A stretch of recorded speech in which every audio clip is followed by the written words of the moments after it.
All right, we are second time's the charm this morning, but we are here and we are ready to go. Sorry about the black screen, everybody, but we look like we are well and truly up and running for this clash between New South Wales and Queensland. Title on the line, Lily Vardy, Emma Rowbotham, Julie Keegan and Bolivia Millerick for Queensland, up against Samantha Nerona, Natalie Lewis, the twins, and Jamie Lee Worsnop and Alan Fife. Val Furbo, my name, along with Andrew Howie, the Bowls Australia General Manager of Bowls Operations. Howie, welcome for the second time. Good morning, Val. Great to be here, mate. Always a big battle between these two states.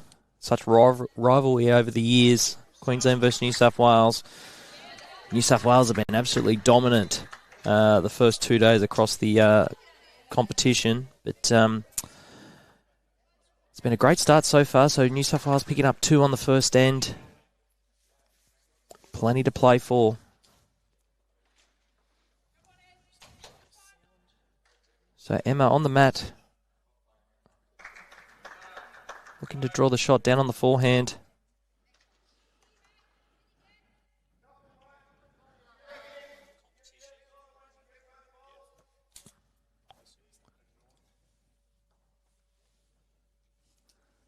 So Natalie Lewis coming off fresh off her Australian Champion of Champions title earlier in the Nationals Carnival. Quite incredible. Won it pregnant and bowling to another lady who knows how to win things pregnant, and that is Ellen Fife, who won the AO pairs last year while carrying her little boy Archie, who's now 1. Els was showing me before, Howie, she's got 5 calves on her farm. So just came in. Apparently got a good deal, got them all for free. Wow, okay. So not bad. Her and her husband Mac settling on their land and working wonders. Emma just going around the back. Jamie Lee in pretty good form herself after the BPL. I thought she bowled really well for the Jets and led up beautifully for either Paul Foster or Aaron Wilson. Yeah, she's been playing great for a number of years now and starting to get rewarded for that, Val. Playing for the John Jets, but also in the Australian squad. Many Australian caps now under her belt. But notched up 50 in the recent tour of Scotland. Yeah, incredible. Feels like she only made her debut yesterday. So a lady that knows what it takes to play for Australia, Julie Keegan, Australian representative, Com Games medalist over the years. World Championships winner in 2008. Looking to just try and draw the shot down on the backhand. Beating the white bowls at the bottom of screen. She was to turn the pink Queensland bowls a good result. If she can get to that Queensland bowl of Lily Vardy. Oh, she's played it well. That's a ripper from Julie Keegan. Big high fives. And wonderful that we've got Julie Keegan playing with Lily Vardy out there. And I don't want to be mean to Julie Keegan, but I do want to have a look at the age gap between the two. Because there's a small chance that Lily Vardy may not have been born when Julie won that World Championships gold medal. Potentially. So Jamie Lee won't be happy with those two. Chance here for Queensland. It's the same shot. She's got to be careful here. She doesn't cross the line. Doesn't want to trail the jack. Looking best case scenario, get to the white bowl. If she does get to her own, it's a good result also. Very close. Wants her own bowl now, not the jack. Okay, well played. 1 in, 1 out. Great start there by Julie. So we did miss the opening end, which was actually killed. And then Ellen Fife and New South Wales ended up netting a 2. So the 2008 World Bowls Championships, Howie, were held from the 12th to the 24th of January in 2008 in Christchurch. And Julie Keegan ended up winning the 4s with Lindsay Clark, or Lindsay Armitage as she was known back then, Claire Duke as she was known back then, Turley now. Julie and Karen Murphy. Lily Vardy was born on the 29th of October 2008. Wow. So Ellen Fife. 1, potentially 2 down here. Played good weight for the shot. Just a little bit high.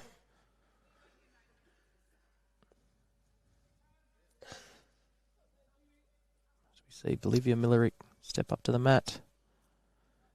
Been a great play for Queensland over many years. Really love to just get to this white ball.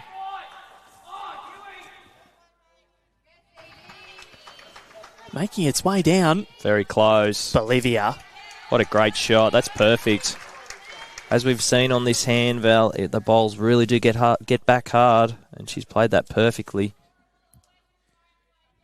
Yeah, we had a little bit of a roll-up on this, and you were using the super grips. Yeah, they were the super grips. And they turn an absolute mile.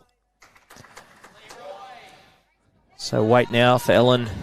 Looking to get the jack out of there. Very close.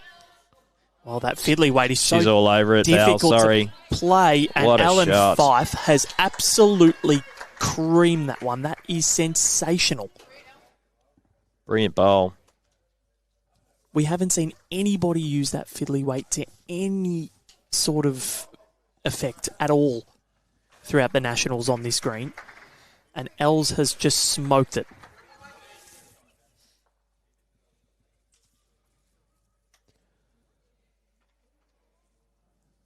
Not sure what they're looking at here. They are only one down. So is she deciding to try and rip the bowl out?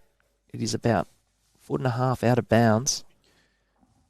Oh, sorry, near the boundary peg. So if she can get it, there is it. Well, if she can get it, there'd be and maybe sit and stay. There'd be 3 up. She won't stay. It's a toucher. Yeah. She needs to. If she's going it, she needs to get it out of bounds. So well, they make 2. The way the bowls react on these indoor surfaces, they do get a bit of sort of springboard, so to speak, off this backboard.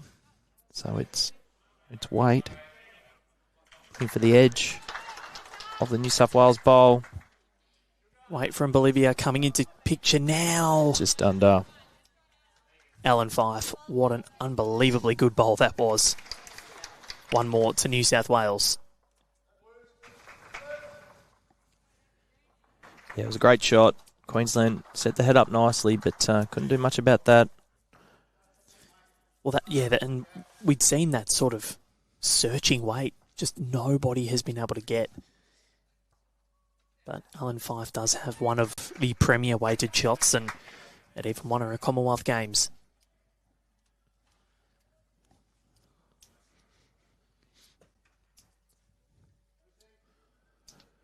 Good morning to everybody, wherever you're watching from around the world. Rinkside live action.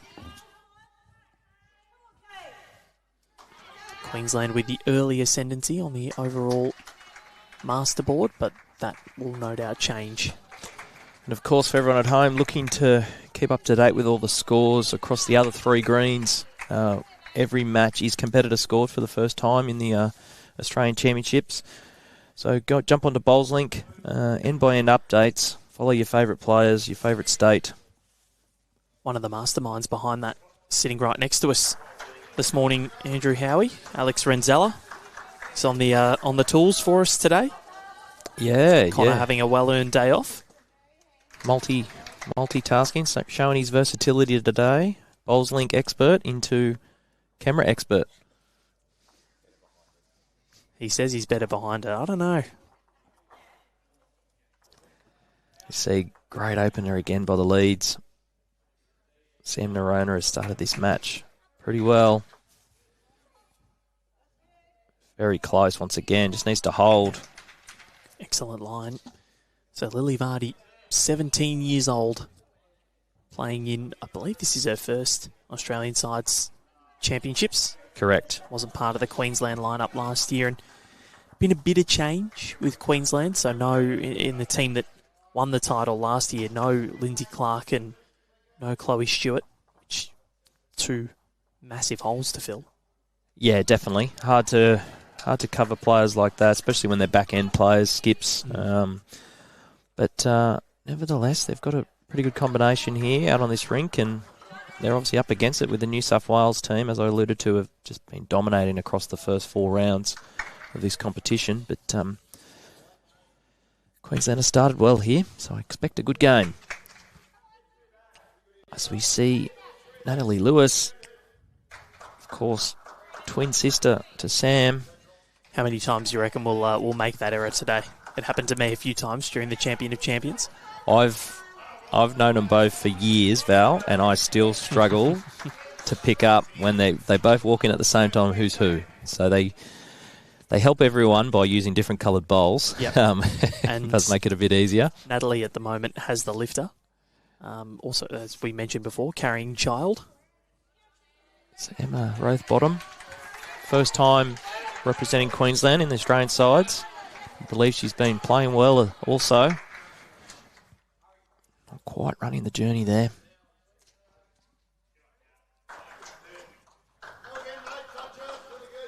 Kelsey Cottrell skipping the rink next door. They've had a pretty successful campaign so far. The top rinks across the tournaments, or the tournament. All three New South Wales unblemished at the moment. Yet to lose. Actually, no, sorry, this one has lost. There has been 2 New South Wales rinks. The Ann Johns, Jessica Tell, Tash Van Heldick and Erin Swatridge rink. Yet to lose. Dawn Heyman yet to lose. But for Queensland, Kelsey Cottrell. 3 wins and a draw. She wants to hurry now through the pink. Oh, well played. Got the result she was after.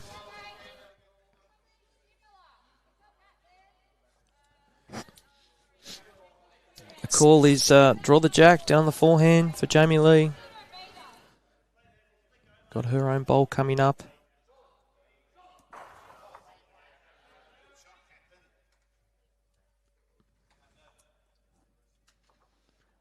Of course, a big game next door in the men's as well. Yep. New South Wales undefeated, but they've been very close, Val. Every game they've played.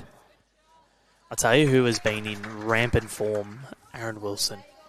He played a bowl yesterday. We were looking for him in here to sink Tasmania. He was down 2, and it would have been even on the masterboard, and ended up making a massive 3. Yeah, it was huge. Swung the game in their favour. Yeah. Dylan Fisher was fuming that he gave him a target, and Disco's eyes, he sprinted back to the mat. Yeah, Dylan was very unfortunate, played a great shot, needed another bowl on the head, and just unfortunately framed it. And Aaron Wilson's forehand runner is one of the best in the game.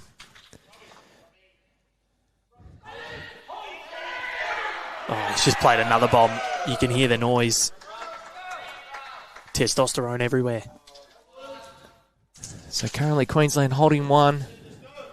It's back to the draw for Jamie Lee.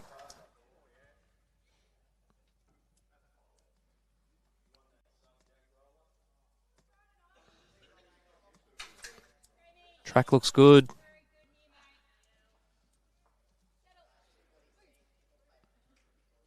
Yeah, what a great shot. That's number 1. Yeah, she's been playing so well on the carpet. Plays out at Cabramatta with Ellen Fife. And they've got 1 carpet green and 1 grass green at Cabramatta from memory, or are they both carpet? No, they've got 1 undercover, carpet, and yep. 2 grass. And their grasses are probably some of the best in Sydney.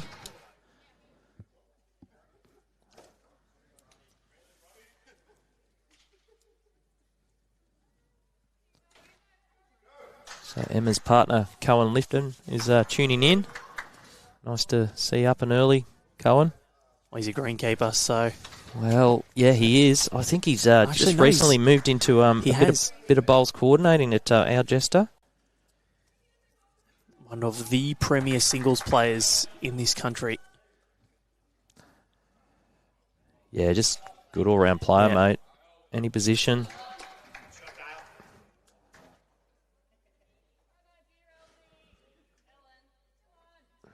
Ellen Fife. Just not quite going to get here. Does make it a little bit trickier for Bolivia. There is still a clear path on the draw on the forehand. Just fading under Ellen's last bowl. This side of the rink does draw beautifully.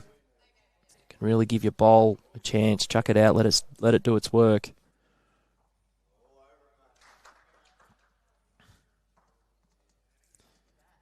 Had a history-making day yesterday as well, with Matty Flapper breaking the all-time National Games record. 442 and counting. This is game 444 now. Incredible. Bolivia on the hunt. On the hunt. Needed to clear the front. Just couldn't. She was on a great track. And then Mark Strotchnett yesterday, breaking the Tasmanian Games record. Quite incredible. Yeah. One of the greatest families in Tasmanian bowls, and him and his mum Madge, see them all the time at national events and always bleed Tasmania. Yeah, credit to both of them. Great bowlers, great blokes all round as well. So very lucky to play a few games against them over the years, Val, in this type of competition. And yeah, it was always a pleasure to share some time on the green with those guys. And yeah, well deserved. Maddie has one of the best drives in the history of bowls, in my opinion, and I've seen it a few times. Almost took out the LED backboard at BPL, sent one onto the roundabout at Sparks Road at Pine Rivers. Sure does.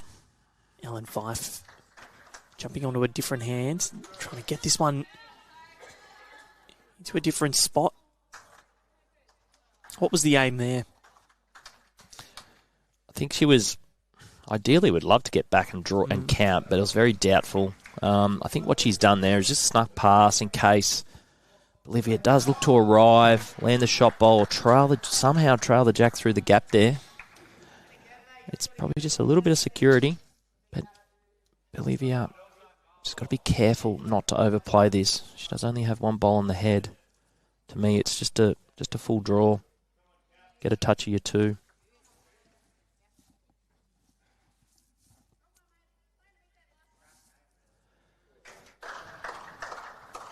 These are the ones as a skip. You want to get early, build a bit of confidence. Very close. Bolivia Millerick. Got to run. She got the legs. Willing it in, and it's fallen the wrong way. So it'll be one more to New South Wales. Continuing just to eke away. One big end from Queensland. All they need to get back into this. They're still in front on the masterboard. 4 shots to 0 after 3 ends. We've had 1 killed. Got Luke Turner watching on from Helensvale. It's not work time for him yet, I don't think, unless he starts at 8 a.m. No, knowing Luke, he'd be having a game of bowls somewhere today. I reckon he would eat bowls for breakfast if it was edible. Val, he loves it. Great to see. Former Tasmanian himself has moved up to Queensland, playing at Helensvale, so good to have your company. Joel watching as well, and we've got David Neesham from the home of Ben Stokes as well. So Ben Stokes killed us yesterday in the cricket, and we did some research because David was watching from Cockermouth in Cumbria last week, and he was very willing to give us the information about where Ben Stokes was from, and unfortunately, he absolutely tore us to shreds in the cricket. It started so well. Yeah, I think we can probably safely say we won't be bringing up cricket again today on the coverage, Val. No, we were doing it yesterday with glee, but not so much. Yeah, terrible performance with the bat last night. But anyway, let's not talk about this. We've got a great game of bowls in front of us. So we see Sam Nerona once again starting off well.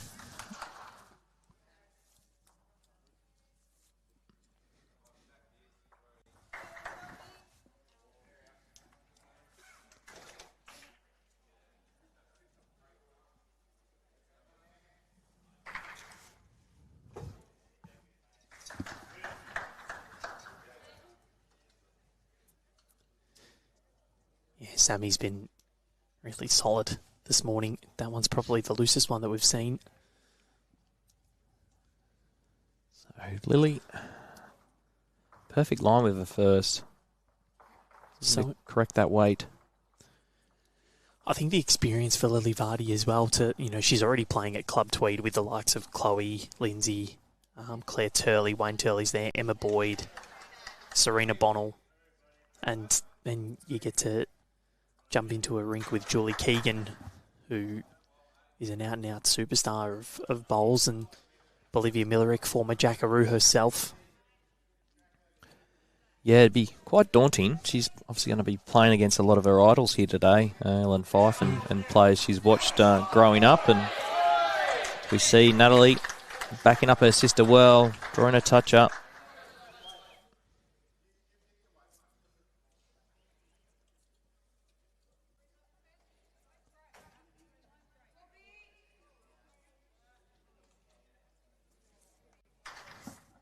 So Emma looks to be on a good line.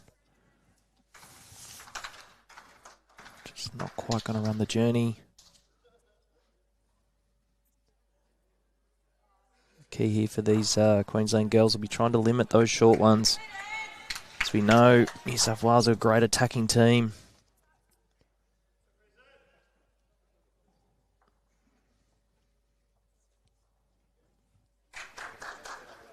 Good to see Julie Keegan playing in both the over 60s and the opens, still showing what sort of quality that she exudes when she plays. Yeah, it's a big task. 10 days of bowls in a row by the time it's finished, Val. It's nothing for Colleen Orr, though. Played champion of champions into over 60s, into sides, into 2 disciplines at the Oz Champs. And I don't think she features on the live streaming once.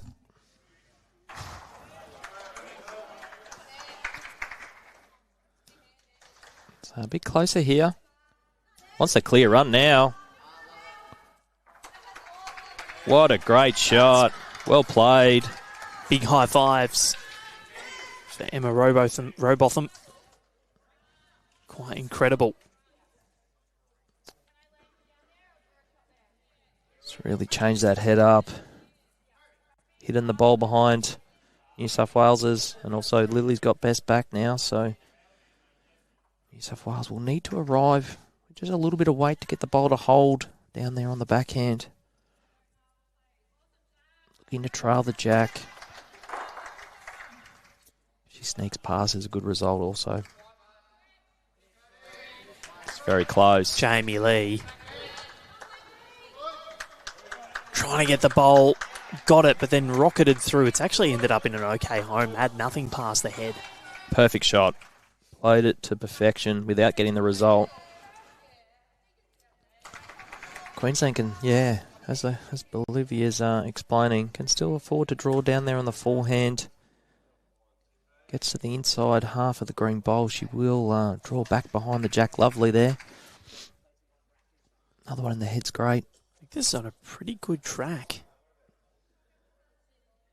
Just weight dependent.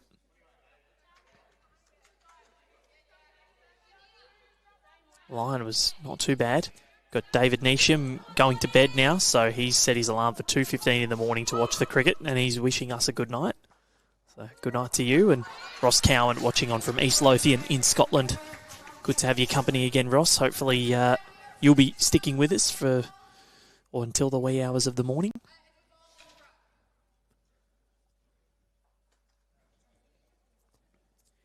Jamie Lee with that searching weight. Yeah, a little bit more direct with this one. Will it hold? Okay, she's turned the Queensland bowl up for another. They don't have anything, well, they don't have the backers bowl either if Els was to have a little crack at it. So what's Bolivia going to ask Julie to do? I think she can still work her way down on that forehand. I don't think they can make it any better on that backhand there. Leave the gap. Just a confident draw down on the forehand. As I said before, you can get back off the green, turn the ball over. Okay. So I'm going to try and tidy it up. It's going to be very difficult to make that any better.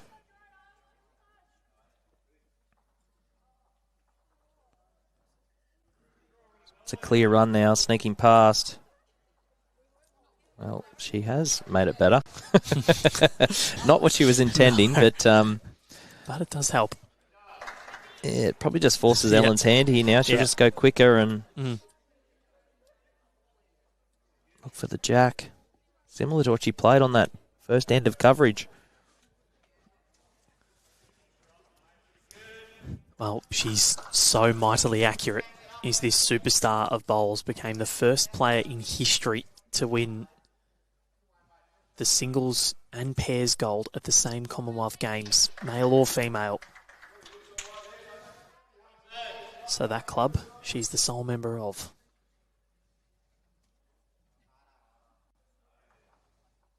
Bit of weight from Ellen Fife. Has she done it again? She got early call. I thought she was under that. Just connecting the front bowl. Well, it's a nice sighter.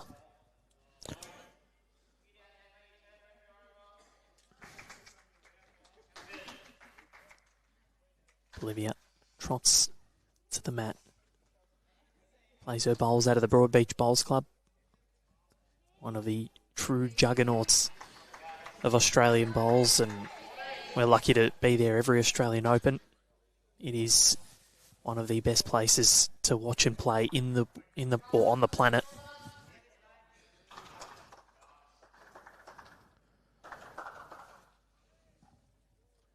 Close here, Bolivia. Yeah, just wants a clear run now. Wants to get through. It's actually a good result. Ellen's got to be careful here because she does get the jack and doesn't stay in bounds. With that weight she's playing, there's every chance she'll corner the jack and get Jamie Lees on the way through. Could be 3 down. Going again. Would have actually liked to see her play a little bit less weight, Val. Let the bowl turn down through on the forehand, sit the shot bowl. She's going quick again. She's high. Needs a result. Oh, she may just... No. Jamie Lee's 2 bowls in the way. Okay. So this is a big chance for Bolivia Millerick. Add in a third and get the margin back to 1. We said it was one promising end from Queensland that could get them right into this game, and it's what we could be seeing right now. Yeah, these are the big ones as a skipper. Last bowl, we call them the free hits. You need to try and make these ones count if you're going to beat a juggernaut that is New South Wales.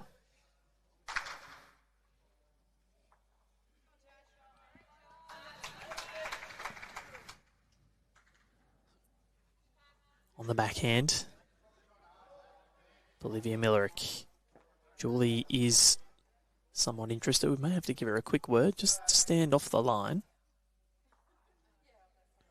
She's going to be under, but still 2. So Queensland are on the board.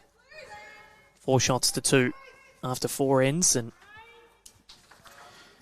we've got 3 players of the 8 out here, Howie, who are twins. Got the Samantha and Natalie. And then we also have Bolivia Millerick, whose twin sister, of course, doesn't play for her state, plays for Victoria in Cass. She's outside at the moment. Of course, making the move down a couple of years ago to play at the Moama Bowling Club with her fiancé, Kevin Anderson.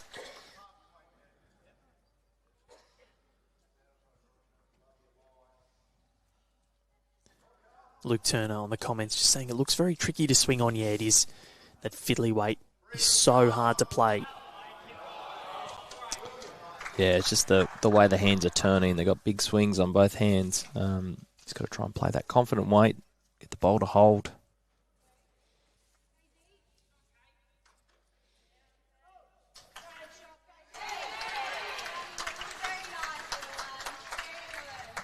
Handy start there by Lily. Did Bolivia just call her little one? Little one. Sounded like that. Yeah. Who says this is an old person sport, Howie?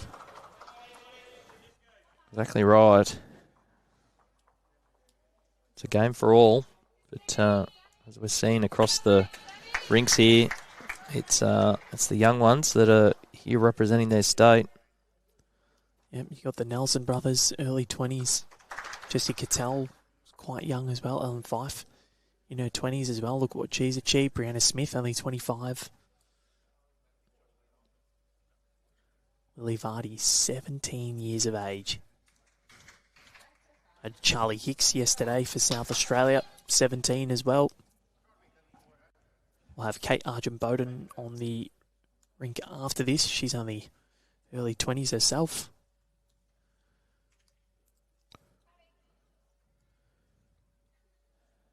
It's good to have that mix of stalwarts that have been around for a long time and youth. because you have to have that competition. Exactly right. Sandarona. Oh, That's great leading. Well played.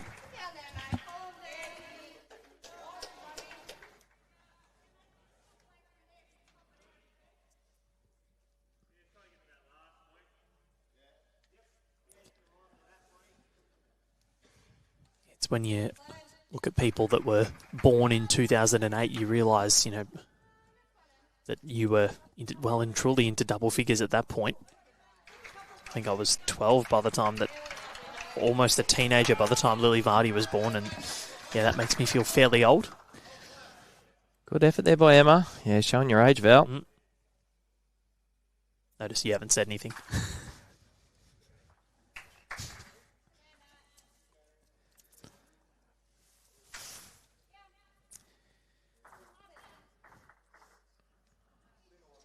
Oh, Natalie Lewis.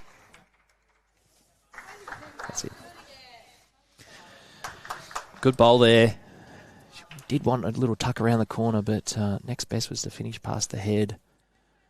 Emma would love to correct a couple of feet on her first. Turn her own bowl, draw the jack before New South Wales can.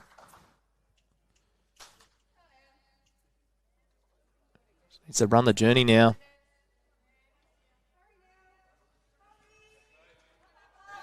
Almost.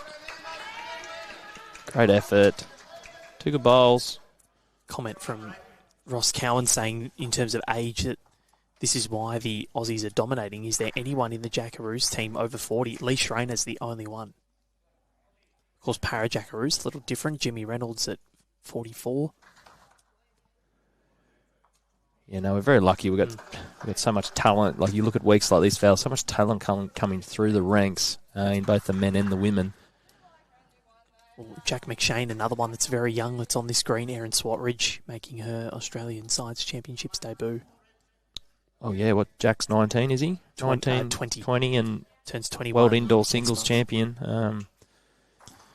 He's a star on the rise. Well, he has risen. Yeah. That's how far he will rise over the years, mate. He's an incredible player. And the pump-ups were there for him. I remember that under-18s that he played in 2022 when he took on Joey Clark in the final. He got, at the AO, he got overrun, but he was a very good chance of winning that.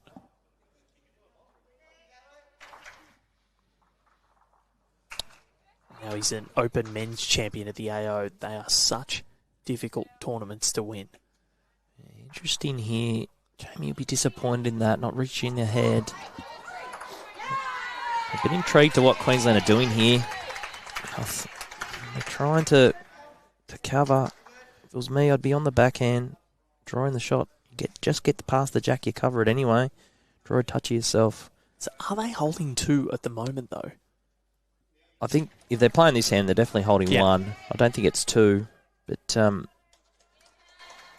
can't leave these class players shots like this to draw the jack around the corner.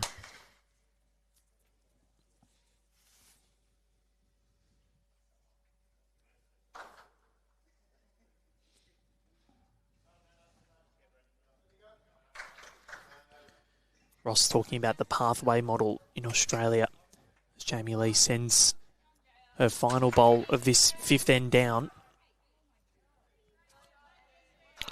Yeah, we're very lucky. We've got so many. She might have given the shot, well, got the shot there. So it will be one to New South Wales. Very lucky we've got so many events for these players to compete in. But, yeah, Pathways is fantastically set up by led by Gary Willis and the HP staff. They've done an amazing job with our up-and-coming talent coming through. Plenty of opportunity to learn from the best and learn what it takes to be a Jackaroo at an early age. And pathway to podium as well. You can have a look at that on bowls.com.au. Hit the high performance tab, and then you can scroll down in the drop-down menu, pathways to podium, and you can see all the various state pathways. And if you are another country that is looking to try and up your blueprint in terms of your pathways program, from grassroots to the big time, you can certainly do that. Okay, New South Wales holding one. Bolivia overcooks that one. She draws a toucher here, a foot. She will lie 4.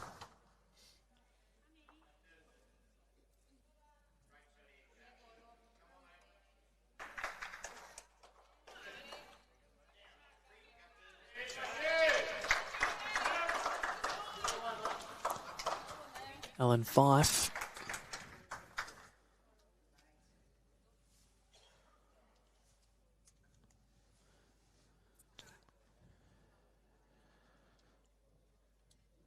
So Bolivia, she's looking to try and make connection with Emma's bowls down on the forehand.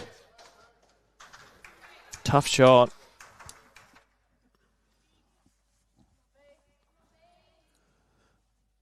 Making her way down. Well, I think she's made the result there. Yeah, but look what she's created for Ellen Fife. Yep. She's given her a wing to trail, a ledge, I should say, to trail the jack off. She gets the jack down the line here, Val. 5 shots, New South Wales. Yep. These are the big moments in these games. And she's already shown that she can play this swinging weight. As a skip, you dream about these chances early on against a state like Queensland. Bring you some live scores of what's happening around the greens here at Devonport after this bowl concludes. Ellen Fife with a huge bowl in terms of this game and the overall masterboard. Queensland in front at the moment. That could very well change after this. It's on its way down now. She is not sending it, I don't think. Wow, she has not reached the head. 1 to New South Wales, so a bit of a let-off there for Queensland. Not wrong, not wrong. I'd expect her to give a bowl a chance there, trial the jacks, hit the bowl. But as we can see, it can happen to the best of them, Val. Pressure is on a little bit, and Queensland have started well in this match. They have, and ACT and Western Australia in the men's. ACT 22 to 11 in front. So I was talking to Stephen Rootsey last night, just at the hotel, and he was saying that, we back ourselves in on the outdoor greens here because, we can get them quite slow in Canberra because of the cold conditions. And he said that if we get anyone out there, we have the belief that we can knock them off. And they've started well against WA. The NT leads South Australia 21 to 19. That's after 24 ends completed. Tassie and Victoria, that is a huge contest in terms of the race for second. They are leading 19 to 16 of the Tasmanians, so they'll be well and truly fired up after a loss to New South Wales yesterday, and then New South Wales leading Queensland 16 to 11. On the men's side of things, the women's event, WA leading the ACT 22 to 17. South Australia leading the NT 26 to 13. Victoria leading Tasmania 18 to 16. And overall here, New South Wales have made the jump, 15 shots to 12. Sam Narona's done it again. Her first bowl's been fantastic in this match.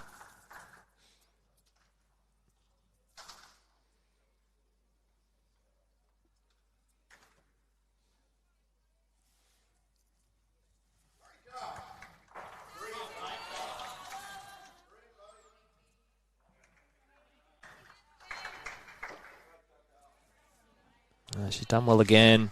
See that bowl swooping back to the jack. Really enjoying this this indoor green, and I think we were talking yesterday with Doug and Lynn. They were calling New South Wales Collingwood because just with the nature of the draw and everything, it's all randomised, and they got 3 games in here. Yeah, they've got 4 outside as well, Val, and exactly. And they've won their games outside by just as much as they've won them in here. Exactly, so it's right. Yeah, it's no different. 100%. Still got to beat the team in front of you.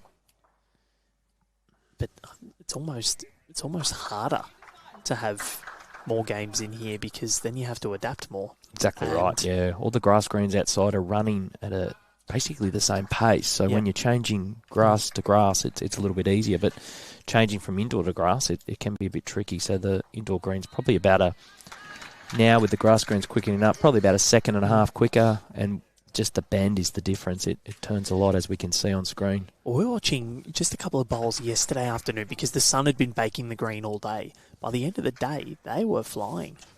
quicker than I'd seen them throughout the 2 and a bit weeks at the Nationals already. Yeah, sure were. It's a credit to the Craig, who heads up the green staff here at Devonport Country Club. Finally got some good weather. As we see, Emma's played an absolute cracker again. She's playing well, keeping her team in this. They've done a mountain of work day in, day out to get these greens up and running, and finally a few days of good weather, and they're reaping the rewards.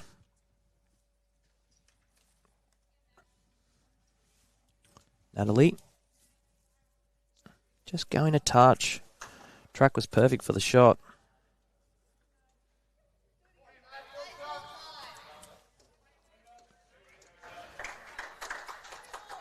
Can't believe we're already at day 12 of the Nationals. It has absolutely flown. Yeah, it's a long haul. I think we're here for about 20 days, Val, so it's... Didn't it start as remember it was a 2-week thing back in 2022? Yeah. 2 weeks up at Broadbeach and Mermaid and ballooned.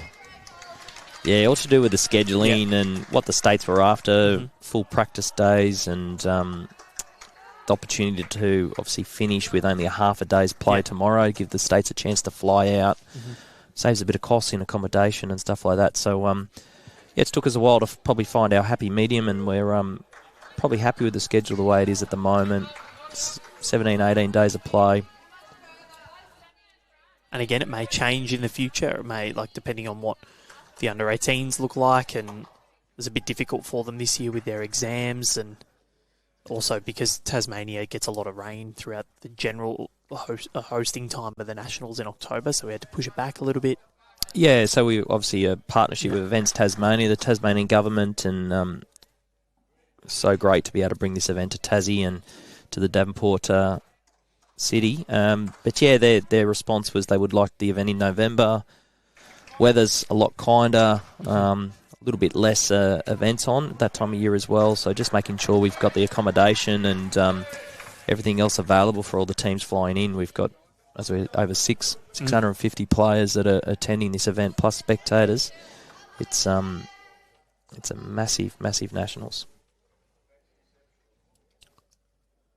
So Julie Keegan looking to back up Emma Rothbottom's terrific work. She's playing a great game at the moment. Just looking to draw the shot. She can turn down to the front bowl. It's a good result also. She's not far away. Her weight is exceptional. She's just gone through the gap. But it's a good home there.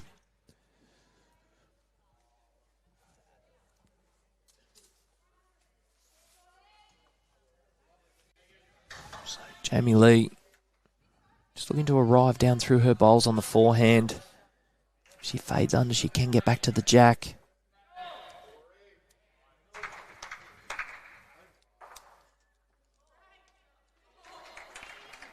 It's not a bad result there.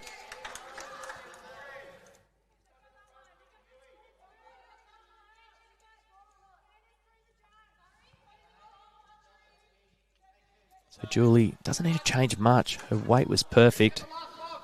She looks to be a little tighter here. What sort of connection will she get off the greens? Oh, she's done well. Could have been a bit better of a result there, but it's another ball in the head for Queensland.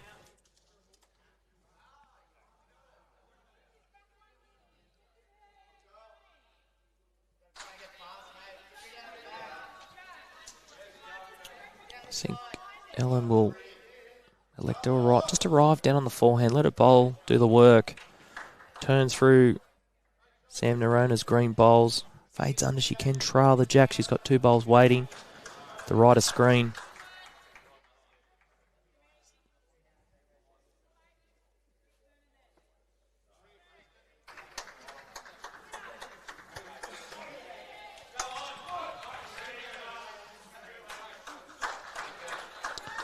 Okay, she likes it. Ellen Fife, very close. Does not want the gap now. Oh, she's unlucky. Played a great shot. Any more of that jack, she would have been kicking it out to the right for 3 shots. So it is still 1 to Queensland. Okay. Just a confident draw through their shot bowl. Any connection, she can turn the New South Wales bowl out for 2 or 3. Even if she was to trail the jack herself, Julie Keegan has one on the left-hand side of screen. Really try and change the head up, take New South Wales shot away.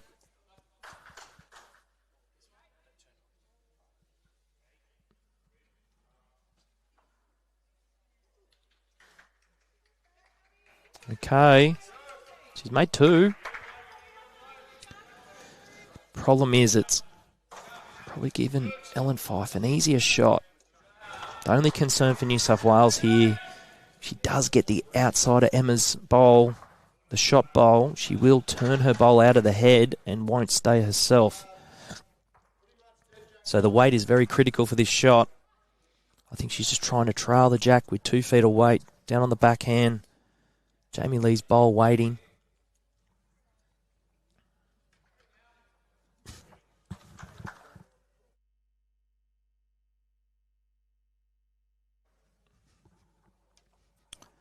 Ellen Fife.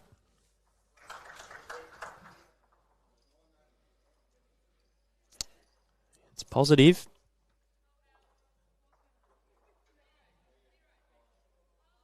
She's just going to connect the front. Okay. It's pretty good the way it is. Oh, that's interesting. If I was Queensland, I'd be going past. Put another backward in here. New South Wales have only got 1 bowl in the head.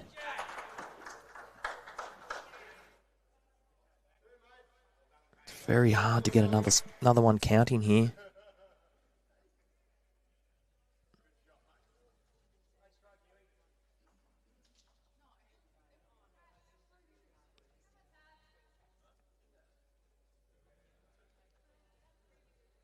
My apologies, that was Ellen's last bowl. So, of course, no need to play cover bowls when you've got the last shot. So Bolivia just needs to be mindful of her weight here. Doesn't want to move the jack. Okay, worked out okay. Good effort. Just looking for the indication from the players. It is 2 to Queensland. They now trail 4-5 after 5 ends.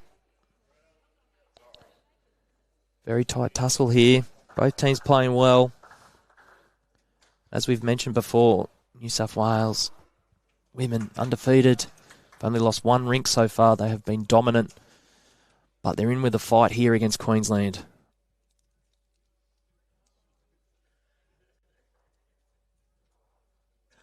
See the teams. Good. I like to see the team get up and have a chat to each other. Work out what length we're going to play. They'd be pretty confident at the moment. They've started well as a team.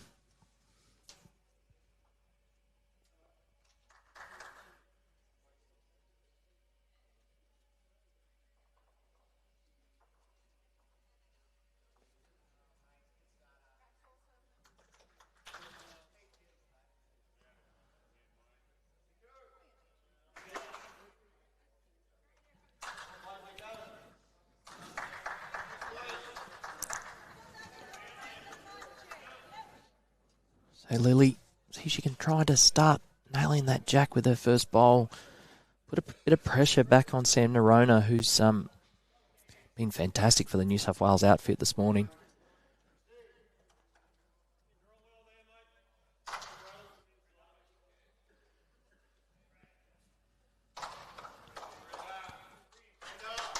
Great track. All down to speed now.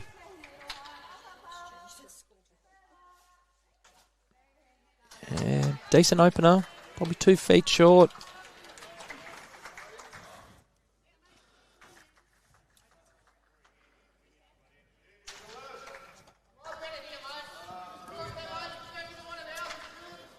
It's been a really intriguing start so far. 17-14, pretty close.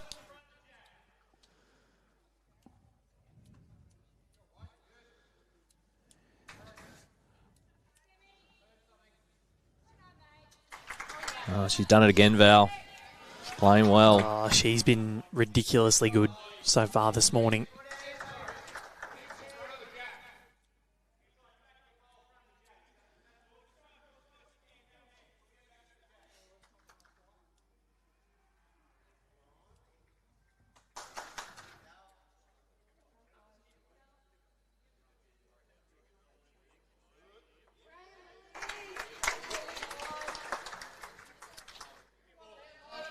Lily has gone with her, though. I think she's not really been overawed as a 17-year-old in this competition, and actually has experience on these greens, played in the under-18 championships. Yeah, no, she's played well, no doubt about it.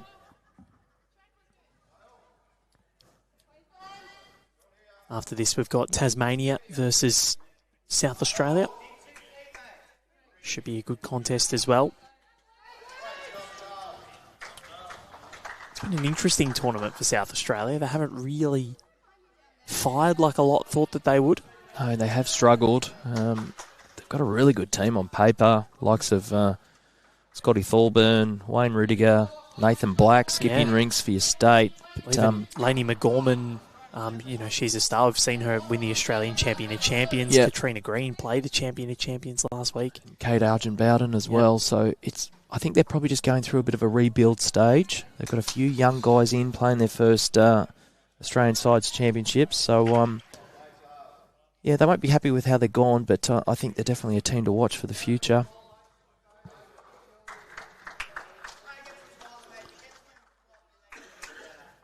So Natalie Lewis. It's a handy start.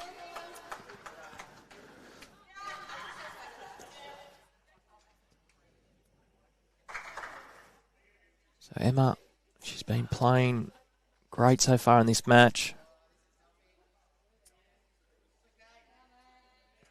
Needs to turn. Her weight's pretty good. Oh, she's done it again. Playing beautifully. Well played.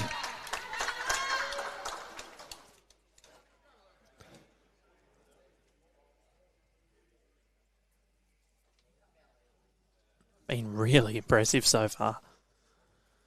Question coming through. Can anyone stop Nathan Lynch? Well, geez, he's playing well. He's new inclusion to the Victorian team and skipping for the first time at this level, and he's haven't lost. He's going great. He's playing some telling shots. Well, last year, despite I think they came third, Victoria, the Craig Mills rink ended up winning best overall rink, so they could be on track for that again. Of course, I think they play New South Wales this afternoon, so that'll be the mighty test for them. Already played New South Wales. Oh, yes, they have. First, Sorry, yeah. Yep, that was round one. And they won 2 of the 3 rinks and lost. Yeah, great shot there by Julie. She was a little quick, but she got the right connection. Tried the jack around the corner for 2. But yeah, Nathan's got a bit of X factor about him, Val. I was just watching his game yesterday against Queensland. Young guy. Could we see the next star in the making, potentially? Quite possibly. He's got Tyson Cromie leading for him as well, so that is that's pretty handy. Plus, then you've got Dane McKinnon, who's a star, and Bryce Young in that team as well. Okay. Jamie Lee just sliding through. Hasn't quite settled yet in this match. 13-1 up, Nathan Lynch on Taylor Mail at the moment. Luke Turner, thanks for the comments. His nickname at the club, Val, is the Pulse. The Pulse, because he's got his finger on it. Finger on everything. And Love straight it. away, straight into the scores. Love it. Aidan Davis at Bowls Australia likes to think he's got his finger on the pulse, and generally with his predictions, he does okay. We did a whole BPL tipping competition, and where we picked, what did we do? It was winner, runner-up, MVP, all-star team, and top 5, and Aidan got us all. That's why he's the top man at BA, Val. I've heard someone call him that once before, and it stuck. So Jamie looks to be quick again. Okay. Chance here for Queensland. Holding potentially 3. Two called by our Two is paddler. called. He's a lot closer than our camera angles, but Bolivia, chance here. The key to this shot, first in, she needs to nail that jack. There's still too much room for a player of Ellen Fife's class.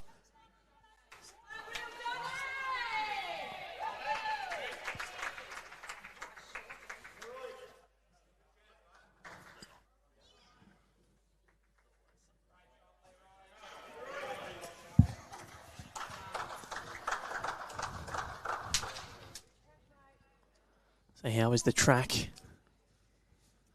It's good enough. Down to her legs. Might just have to have a very quick chat to Julie if we can.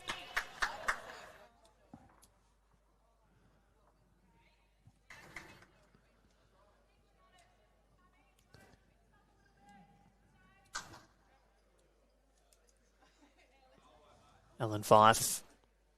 Jamie Lee telling her to slow down. And that is going to push through. So, good sighter. I'd love to see Bolivia play the backhand here. I don't think she can leave that open draw again for Ellen Fife. Just make her think about it a little bit. If she drops in the road, it sort of changes the open draw.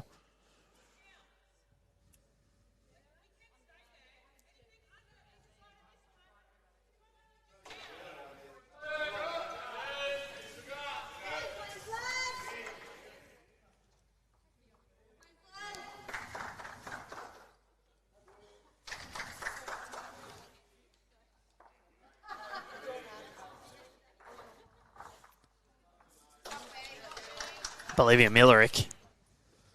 Well, that's... I think that has gone to Emma's bowl. It has. So problem is now, any jack movement. Yeah. New South Wales have three waiting at the back. And I think they're down... Because that's probably going to be a 3. It's 2 or 3. Forces Ellen Fife's hand, I think. I think she just runs the jack here. If she can follow through.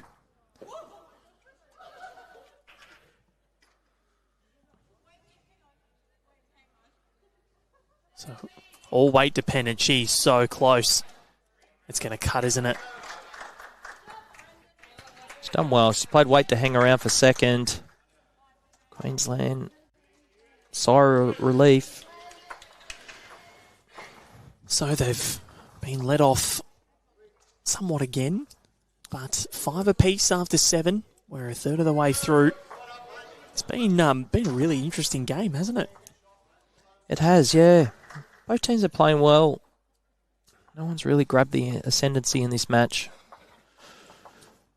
Been some good conversions by Ellen Fife early on to sort of keep her team in it, and as we see, Emma Rothbottom is playing fantastic game of bowls here at second for Queensland. Got the man of the people watching on this morning, Howie, Paul Holschke, saying it's good to see your hear your dulcet tones. Paul, hope you're well. No doubt he'd be getting ready for a game of bowls this afternoon. Yeah, for sure. It is Saturday, isn't it? Putting the patch on, gel in the hair. Hopefully they've realised your potential, Paul, and you're now in the top team. Surely. Great start there by Lily. Down at Aberfeldy.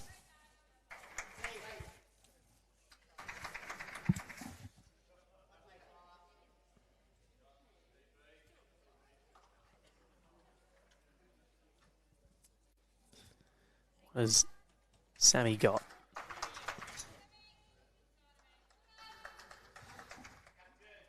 Yeah, handy opener.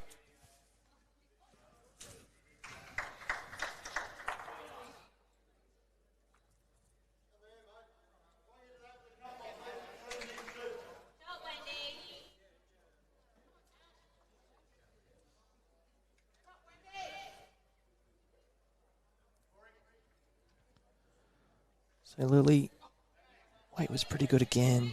Just missing her line ever so slightly.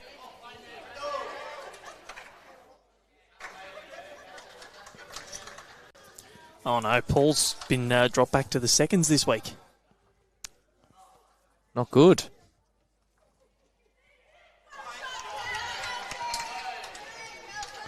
Kelsey Cottrell's just played a bomb next door. Queensland girls are up and about. Great leading, Sam. Been so consistent. So, with New South Wales just holding a slender lead, the problem is that they've been doing this. They've been even for maybe 30, 40 ends before they roar into life late. Against Western Australia, they were down for the majority of that contest up until about end 50, and then came back and won by 15. Yeah, the men, their last third have been incredible.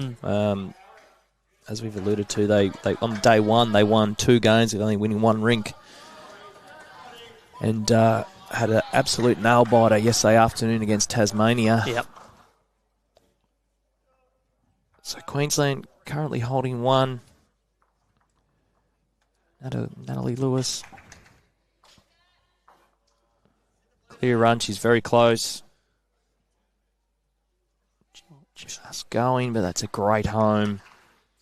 That's where Queensland need to get to. Well, they've got nothing past. If Emma can't put one down there, it'll put a lot of pressure on Julie in Bolivia. She just needs to add a metre. Gonna just get around Lily's bowl. Her weight's good. She's just going to fade under.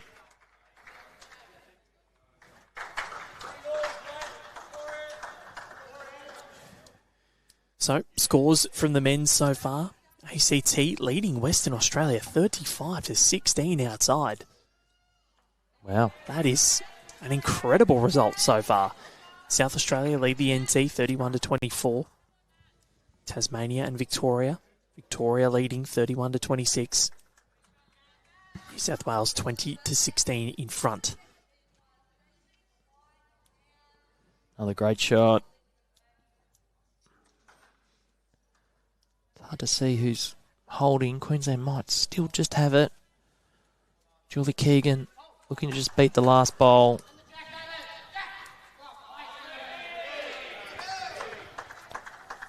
Just needs to keep coming.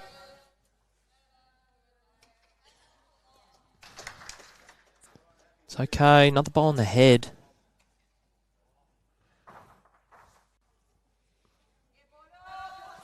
The option here for New South Wales. They could elect to switch to the backhand. Try and draw a toucher down under the Queensland bowl. Otherwise, they keep working away on this forehand. Trying to draw the shot.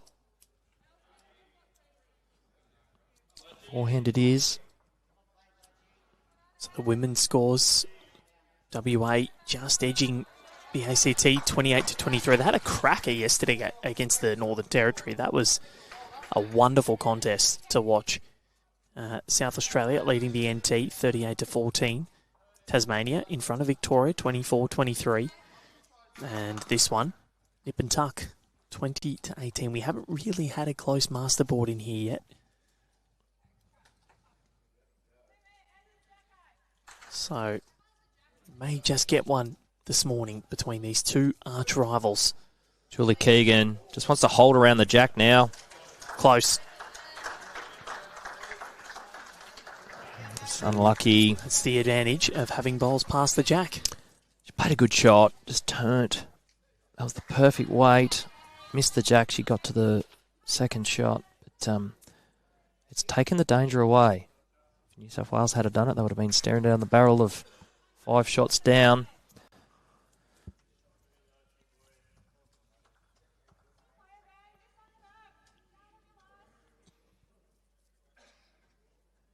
Jamie Lee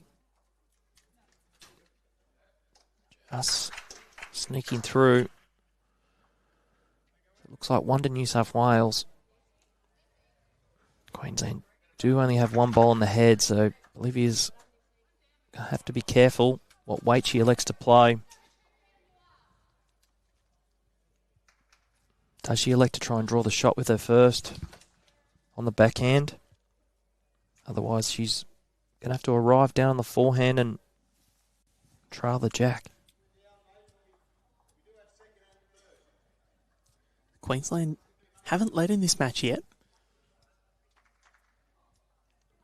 New South Wales have just sort of kept them out of arm's reach Bolivia on the backhand. I think this is the right shot. She needs another ball on the head. There is still room to draw it.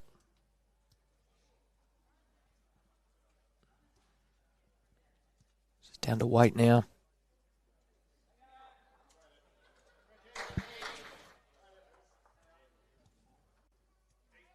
Okay, that would help. It's probably fourth shot.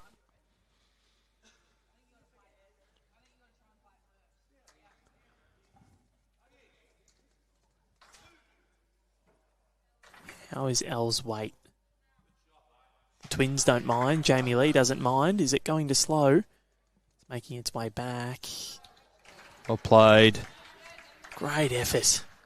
Oh, that's Has she got it in there? very close. Has she got it in there? Is Bolivia going to have a ping at this?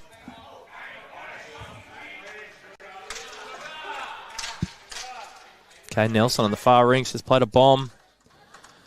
Up and about. Saw him before on my way back and said, how you going? He said, we're coming back. Leroy made a little bit of a jump.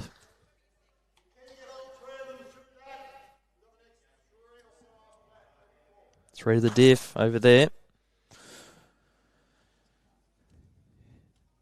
Okay, Bolivia. If she's 2 down, I'd expect she'll be reaching down on this forehand. Enough weight where she can hold Julie Keegan's bowls through the shot bowls or try the jack back into the ditch herself.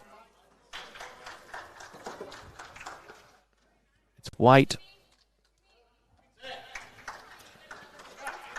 Tell you what. It's very close. Bolivia Millerick. Just needs the right connection now.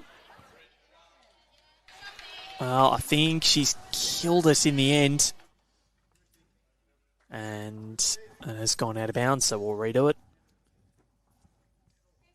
Well played. Great shot. Yeah. Played the perfect weight. Gave a bowler a chance for those two options. Turn the Julie Keegan bowl or trail the jack. Unlucky in the end to not get more of the kitty.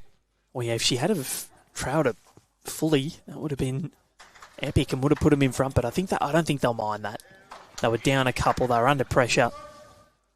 And Bolivia ensures that they're going to get another shot at going in front. Yeah, good confidence booster for Bolivia. She still trying to work her way into this match, and she'll take a bit of positivity out of that, getting what she was going for. So 2 new skips for this Queensland rink this year, with the Lindsay Clark and Chloe Stewart not here at the Australian Sides Championships. Last year it was Kelsey, Chloe and Lindsay that saw Marge make the trip north for the first time since I think it was 2018 for Queensland. Yeah, you're the stat man, mate. You've got me there, I reckon. I'm pretty sure. Can't confirm or deny. Let's see how close I am. 2017. Disappointed in myself. Not good enough, Val. No. Well, it was quite incredible because that year Queensland ended a 5-peat from New South Wales, who won 8 out of 9 Marge Morris trophies between 2012 and 2022, with COVID obviously winning in 2020 and 2021. Yeah, they were unstoppable. They were dominant.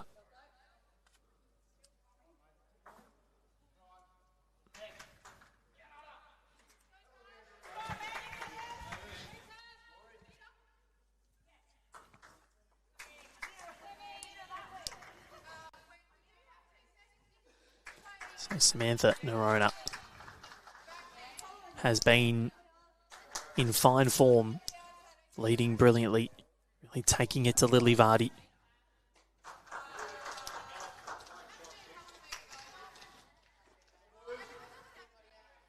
Have a look at some of the other results that are going on these rinks. The indoor green here at I was about to say Club Tweed, I don't know why, at the Devonport Country Club. It's been a long couple of weeks, everyone. So Kelsey Cottrell leading Natasha Van Elwick 8 shots to 6 in a battle of the Commonwealth Games winning teammates. Bolivia, Millerick, Allen Fife. We know what's happening there because that's the game that we're doing. And Dawn Heyman defeating Wendy Wilson 9 shots to 5. All around about a similar completion time as well. 2 shots currently to New South Wales with the 2 twins leading up for Jamie Lee and Ellen Fife. What has Emma got? She's been bowling well.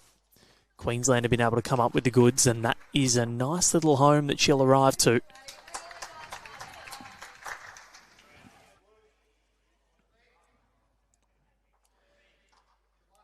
Got Mick West watching on. Morning, guys. Go the Vicks. They're doing okay. Wayne Rayner, go the Black Ducks. I'd say that's Queensland. Hope it's Queensland.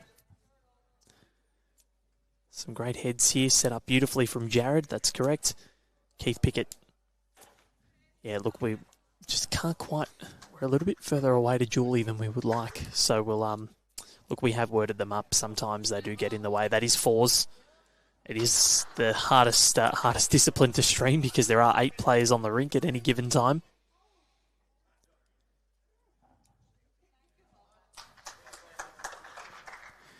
Great to have everyone's company here this morning. Let us know where you're watching from. We've had the UK, had Scotland. That is part of the UK. So England, Scotland, Ireland. Let us know. Of course, Luke Turner from Helensvale on the Gold Coast. We're in Devonport watching along.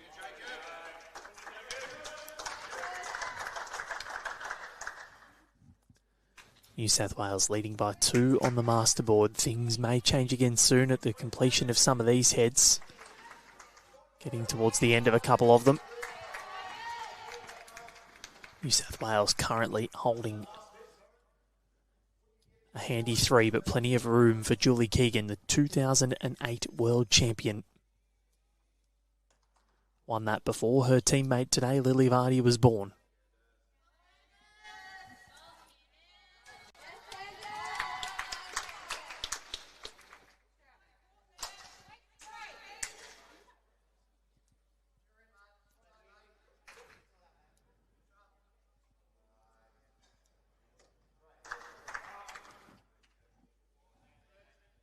A lot of pressure now as Jamie Lee Warsnop looks to really nail this one. It's going to start to turn. Doesn't want to promote that in. No harm done. So there's a bit of a great wall of China happening in front of the jack at the moment. But these bowls do turn enough. Kerry Cattell watching on, saying go the Blues. She'll have a vested interest in the rink next door, that's for sure, with Jessie playing in the Natasha Van Eldick rink. Right at home, emerging Jackaroo, Jessie Cattell. Never forget what she did at that BPL final that she played in. Jessie, first bowl, TV rink, hadn't played on it before, resting toucher.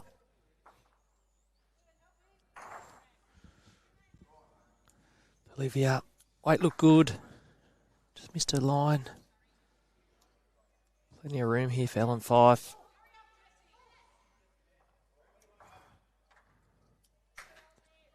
Ellen Fife, has she got the run? Has she got the run? I reckon that'll... Oh, fell out. Okay, big shot here. Potentially 4 down. It's like a vortex sort of keeping the bowls away from the jack. Yeah, it's a green. You can take your grass. It will, with good weight, it will get back. I think she's overplayed this. Too quick. So this is, and this is the consistency factor. This is where New South Wales have been so damaging. They don't let big scores get scored against them. And Ellen Fife might be able to utilise a free kick here because they are holding a number. What that number is, we're not quite sure. So it makes its way down. Oh, this might be the absolute. Wants it to slow, and that is the number one. It's a big score here. 1, 2, 3. And how many are the back ones? 4. And I reckon Samantha Noronis could be in as well. So we're going to be measuring for 5, possibly even 6. Just watching on this next few rings over. Ben Twistval. Yep. The head is halfway up the line. He's just drove the bare jack. It's bounced off the backboard and travelled between 16 bowls all the way back up to where it was. Resting toucher on the shot bowl. Unbelievable. And he's one down. Incredible. Unbelievable. How does that happen? All the New South Wales players are scratching their heads. You do see that in 4s. So that is a monster of a total. And after Bolivia skewed that jack to kill it, did so well to get to it, was a great bowl to give themselves a chance to go in front. They've dropped a 5. And that's catastrophic for Queensland. Yeah, not what they wanted. Worked their way back into the match, but just one loose end there by the Queensland girls, and New South Wales have capitalised.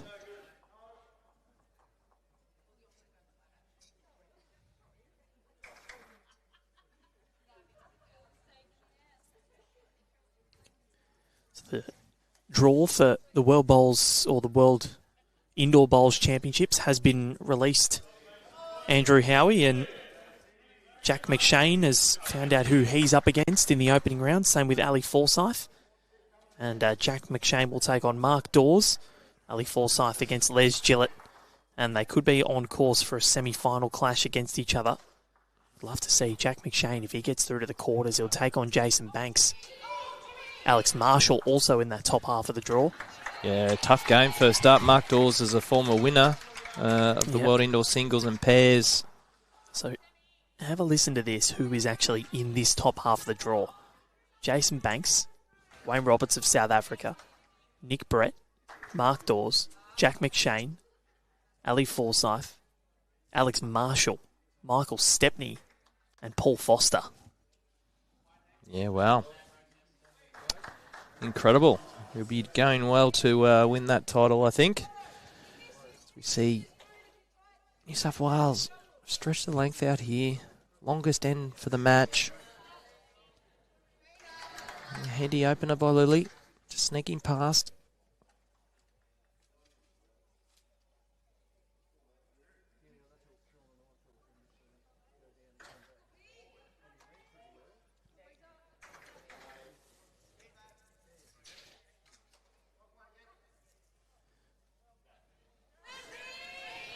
I Can Fly _77 watching on. Go Lily, Uncle Dave and Auntie Cinta watching from Brisbane. Fantastic. It's the beauty of Rinkside Live that we can broadcast relatives playing from the other side of the world.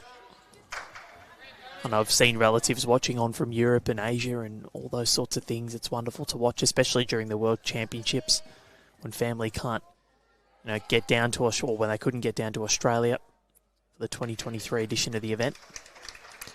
Yeah, exactly right, Val. Even had that wedding proposal. Marry me, Kiki. I'm still trying to figure out if this wedding has happened or not. Or if she said yes. I believe she said yes. So New South holding one. Natalie. She's got about 6 inches of room here to draw the shot.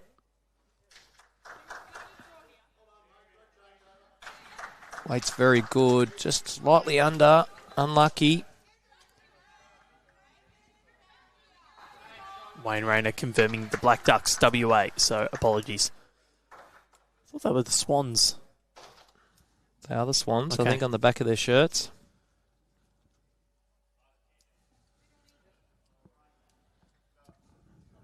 $18-28 now on the masterboard. Things starting to escalate here for New South Wales, who have played so brilliantly on this indoor rink, or green. Jerry Simpson watching from Larne in Northern Ireland. Reggae Rollers watching on as well.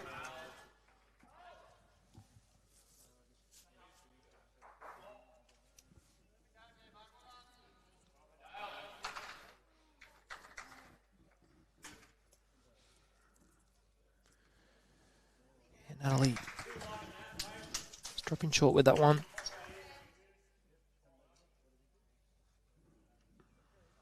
So Emma needs to find a metre away.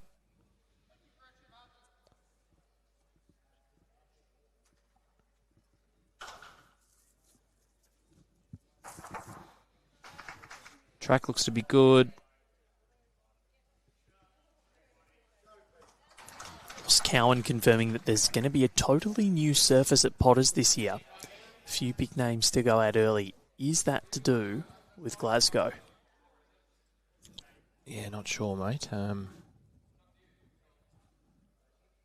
Very interesting.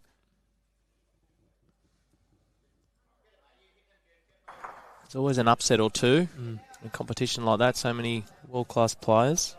I remember it was at the start of 2024 we saw Aaron Sheriff take on Paul Foster in the opening round.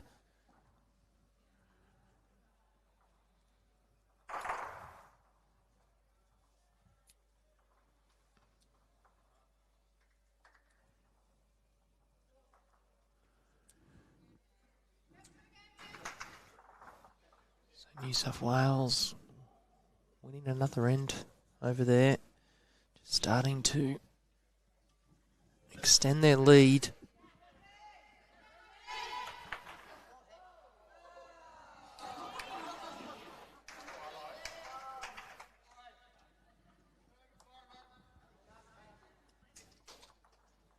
So Jamie.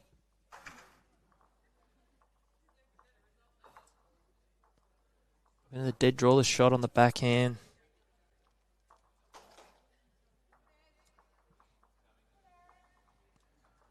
See so many bowls on this hand crossing the line. It really does turn so sharply at the end. Got to really chuck your bowl out there and let it do its work.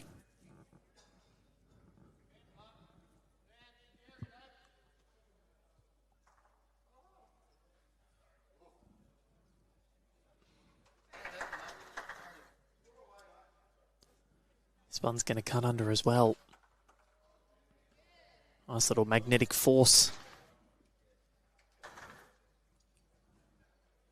Malcolm D'Souza from Jersey letting us know that it's a new carpet, supposedly going to be quicker at Potters next year. Good to have your company, Malcolm.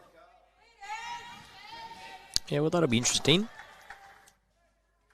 It's everyone will be on a level playing field, so to speak, Val, if it's a new surface. It obviously has been an advantage for the top 16 for many years, playing on that rink.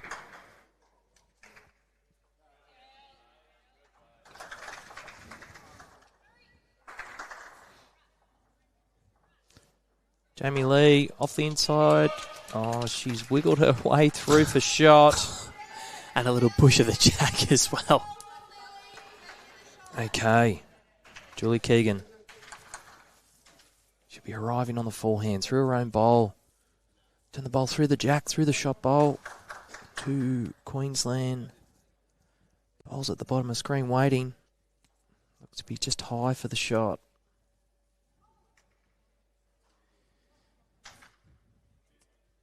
Well, if it stays on, which it won't, I think, yeah, they're going to have to get one past pretty much where Jamie Lee is standing right now. Because if there is any turn on Queensland's closest bowl, we could see that jack go all the way to the back and have them holding possibly three.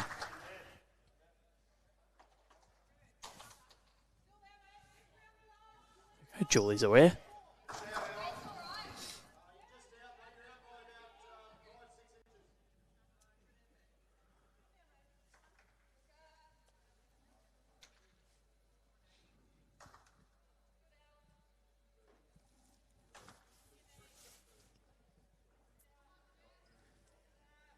If it stays on, this is a good bowl.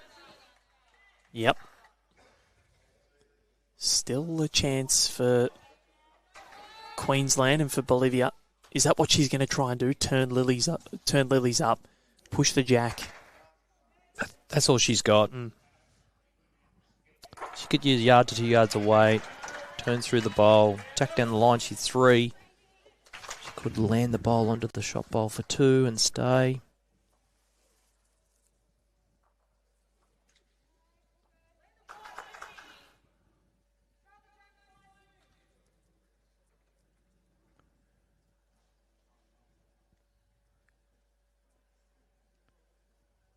Okay, she's interested. Just not quite going to get down with that weight.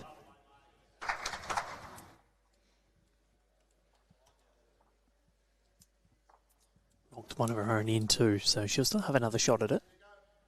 Seems as though it's going to be the same shot here. Yeah, New South Wales will just be covering, yeah, as we can see on the other side of the rink now. But Queensland are going to need to start getting some of these shots, turn these heads over. They're going to get back into this match.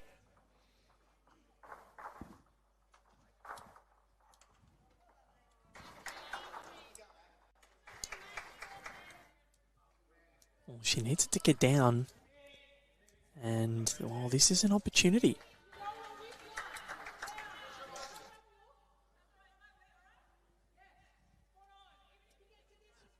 Bolivia Millerick. It's still all there for her. Bowl through the jack. She turns the jack to the tee or just past the tee. She would be 3 shots.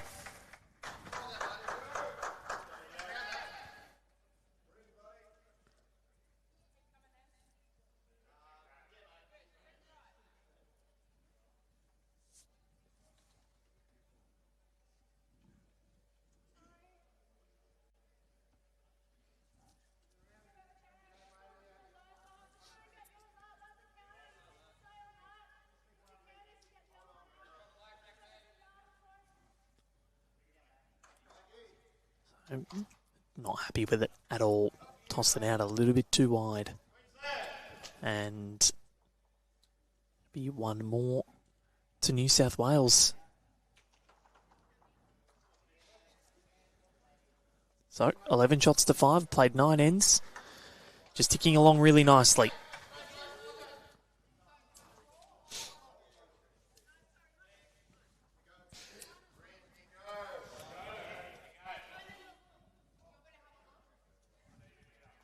$28 to 18 on the overall masterboard. Things looking mighty fine for the New South Wales female team as they look to win their first Marge Morris Trophy since 2022. Queensland men next door have hit the front bell. Have they? 24-21 over New South Wales. So it makes this Tasmania-Victoria contest all the more important. Queensland on a 23-match winning streak. It's been more than 3 years since their last loss. It was in round 2 of 2022. New South Wales, so things looking pretty handy for the Queenslanders. Very close there, though. ACT 47 to 30 up on Western Australia. Howie. Wow, incredible. So let's have a look at the ladder. If it remains that way, they will go on top of WA and South Australia on the table and move into 5th, which would be a really good story. The ACT and NT have struggled the last couple of seasons. Yeah, it would be. Yeah, they've started well. Although they have managed to cause a few upsets against SA over the years, the ACT guys. Sorry, they're playing WA, against WA, I should say. And, yeah, they've jumped out of the blocks this morning. So, in terms of rink points,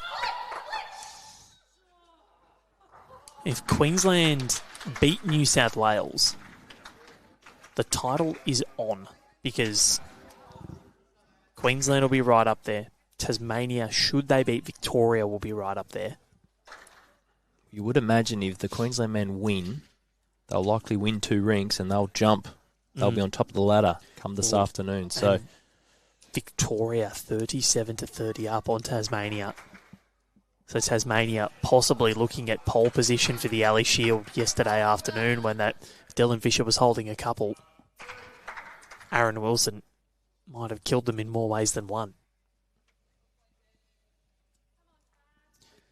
But you would back this New South Wales team to fight back. Well, this is what they've done every game, virtually, Val. They've started slowly and ran over the top of teams. So very similar to Liverpool in the Premier League at the start of the season, getting pushed and the 95th minute getting the win, and then they started losing. So can they keep this winning run alive? Emma just dropping under. You feel as though that a lot of pressure is on these Queensland front three now, because what the two twins are managing to conjure up, Samantha and Natalie, are just helping Jamie Lee and Els so much. Yeah, exactly right. They've laid the foundation and made it easier for their third and skip. Queensland, a little bit of a loose end here. Emma, I'd expect her to correct. She'd been playing well.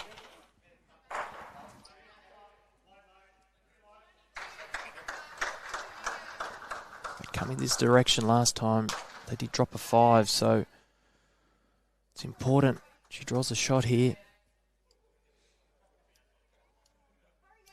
She's very close. Well played. Needed that. That's a great bowl.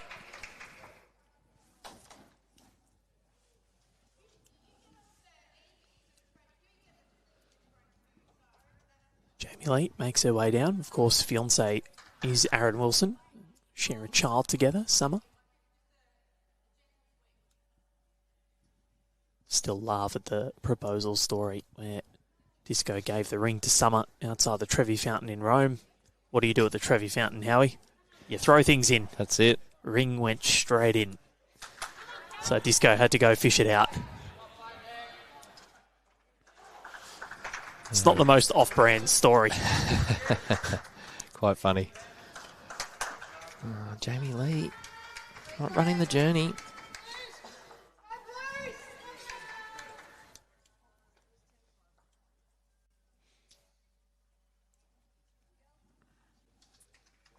So Julie needs to back up. Emma's good work here. Pretty close, just needs to hang around. Well played. That's 2.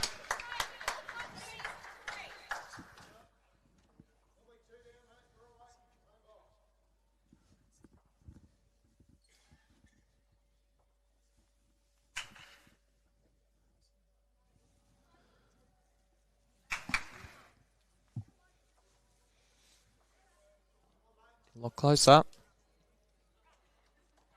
Jamie Lee. I think she's done it. Yes, she has. Great correction.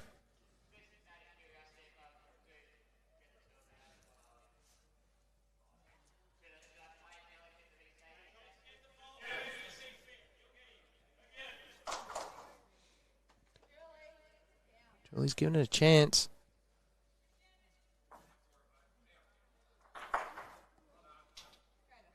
Great effort. Still 1 to New South Wales.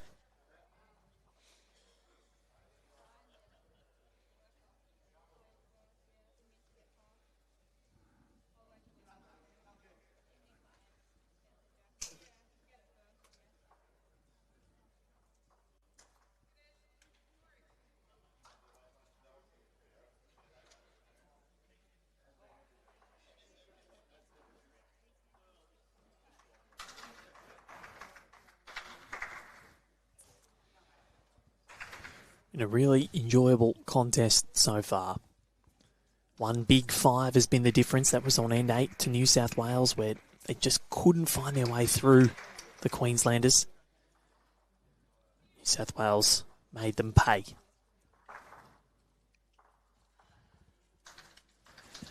Ellen doesn't have much room to work with here. Currently holding shot. Sneaking past. It's a pretty good home. Not a bad home at all. Just means Bolivia needs to be careful with the weight she elects to play here. If she does get the jack, she needs to make sure she's going with it. So I think it's just over the draw. Draws a toucher. She will be 3. can get to Jamie Lee's bowl and flop it out. She could also be 3 or so.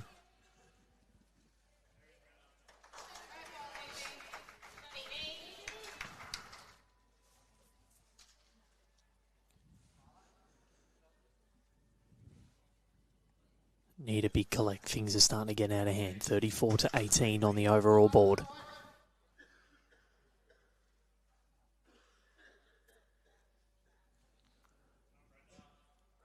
Bolivia Millerick. It's making its way down. Needs to run. Oh, what a track. What an effort. Any sort of, maybe another foot of weight on that. Yeah, that's all she needed. Yeah. Track was absolutely Jeez. perfect.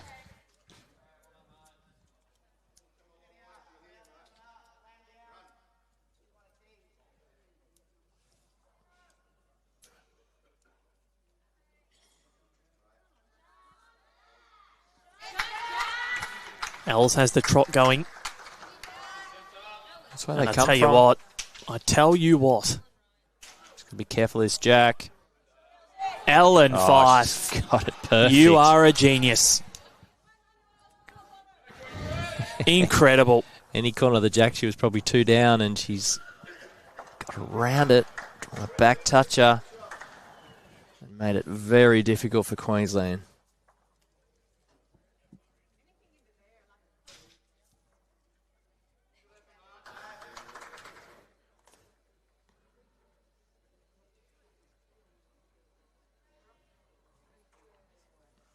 So he's probably only 2 shots on here.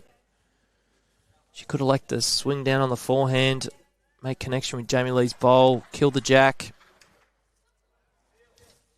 She tries the harder shot, trying to play that way where she can get back to her own bowl and turn her bowl through the kitty. Either way, needs to turn this head over, Yep. stay in this game. Ellen Fife has put just an enormous amount of pressure on Bolivia Millerick. So let's see what they can conjure up deep in conversation with Julie Keegan, who gives her the utmost of faith and says, I believe in you, Skip. But you've got to nail it. If it was me, I think the forehand's an easier shot. The way that hand's turning. Firm swing, down the forehand. Even if she gets to Julie Keegan's bowl, she can cut that back up the green and move the jack also.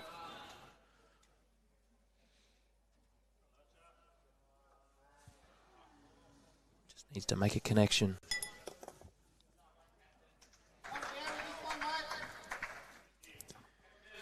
Forehand it is. I think it's going to cut.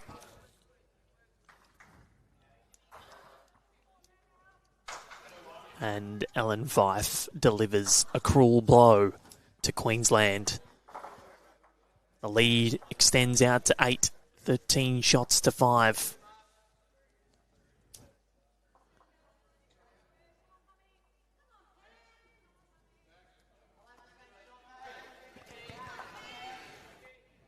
Yeah, very difficult now. The worst is that it's now 36-18 on the master ball. That's what it's going to change to very shortly. And Queensland just need to try and get a wriggle on one big collect across any of the 3 rinks will help.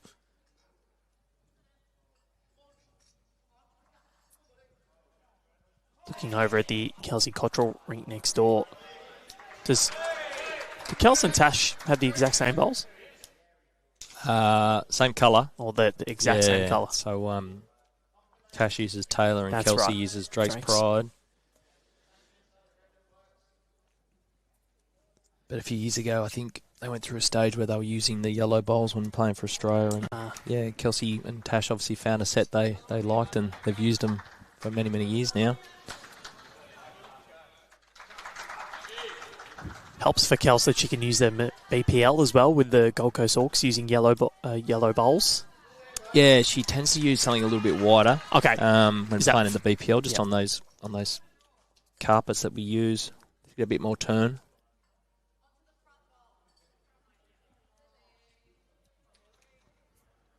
Of course, we'll be back at a BPL before you know it when Moama rolls around in February. Can't believe we're already thinking about that. immediately after BPL 22. Yeah, it should be another great event. Moama Bowling Club, they do a fantastic job. No Stewie though, so the pressure's on. Stewie does an amazing job, and I'm sure whoever they find and bring in will be fantastic. As long as we get our Frinkle cards, Howie. Great shooting, Sam. Yeah, renowned for their frozen yogurt, Val. It's a bit of a hit of yours. Big time. Especially when it hits 40 degrees in Moama in February. I think last year it was, the last 3 days all hit 40 plus. Yeah, it can be warm in February. But, yeah, looking forward to that event. Great shot here, Lily. Well Lily played. Brilliant. Plenty to do before then, Val. For those at home, we're launching the Australian Open entries December 8. It's going to be, once again, bigger and better than ever before. $350,000 worth of prize money. 3 new events. The mixed pairs will enter the Australian Open competition for the first time. We're also bringing in the deaf and hard of hearing singles and also intellectual singles. So our para events have expanded. Very exciting for the competition. Finals day will be incredible. Well, the last 2 days anyway. Mixed pairs is going to be huge. How many questions have you been fielding about that? Yeah, a few. Yeah, it's definitely been sought after by the competitors, and they've got their wish this year, or this year coming. Of course, we'll be hosting the awards night, Val, in person during the Australian Open. Yes, that is true. I did forget about that as well. So there's, plenty on offer. Tickets will be on sale in the new year. Why not come to the Australian Open, enjoy a night out?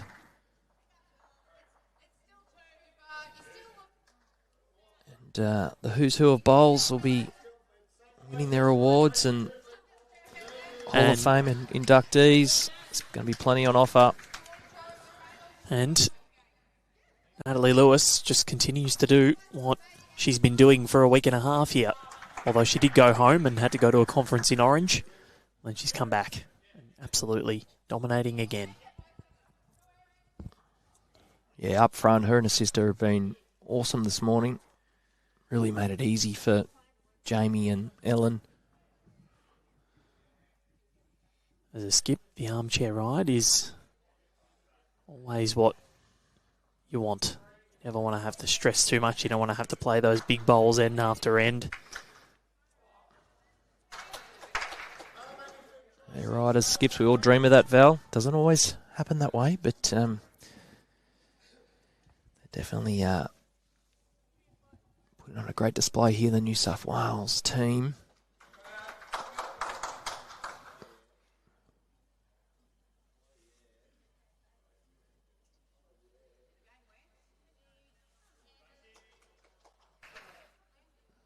So Jamie, first in here, love to nail the jack. Probably hasn't quite found her range in this match as yet. Not as consistent as she normally is.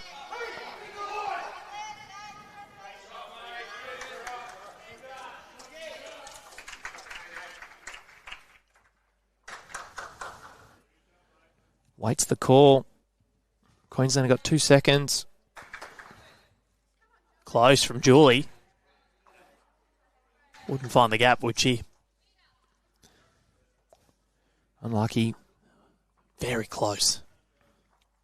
But again, a good side up. Yeah, very interesting to see Queensland electing to play that weight. I thought they might just try and play a little bit less down on that backhand. Give yourself a chance to trail the jack. You can sit the shot bowl also. If you miss, you sort of stay up. But got to play what you're confident in.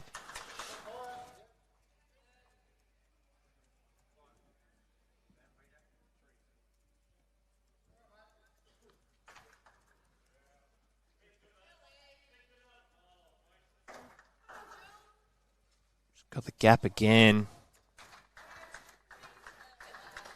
Unlucky. 2 good shots. No result.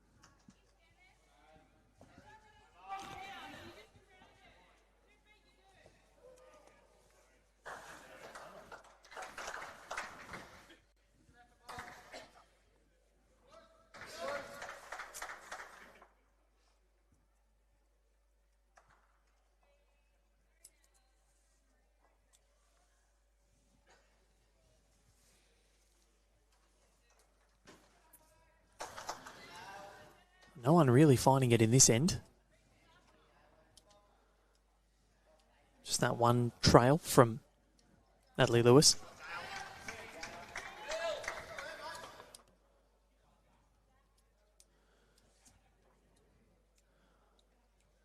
Highly enjoyable morning here at the Nationals.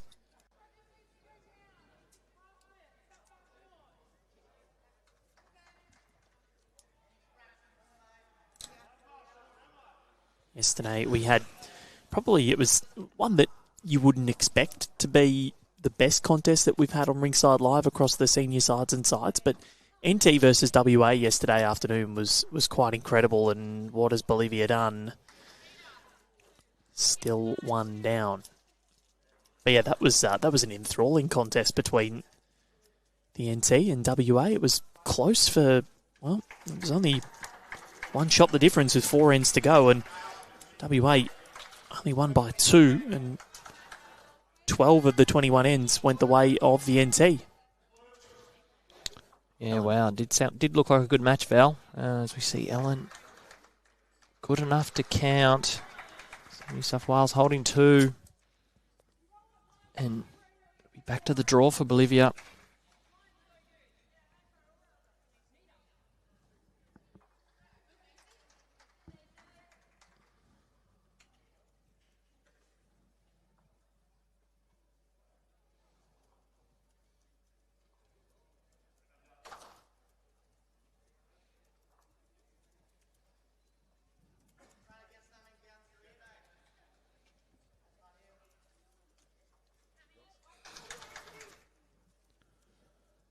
So, backhand draw.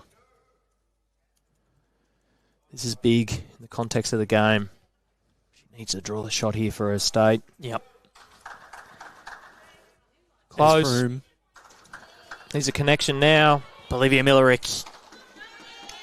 I think she's got it. She's done it.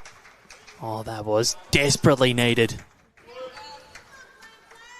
A little bit of a rub of the forehead saying, thank God for that. And 13 shots to 6. We have played 11 ends. We're halfway through. 40-18. Not long ago, it was 20-18, and New South Wales looking a hell of a lot more relaxed than they were 15 minutes ago. Yeah, they've taken a stranglehold of this competition, this match. But great shot there by Bolivia. Keeps her team in it. Now a chance to change the length. They've gone shorter.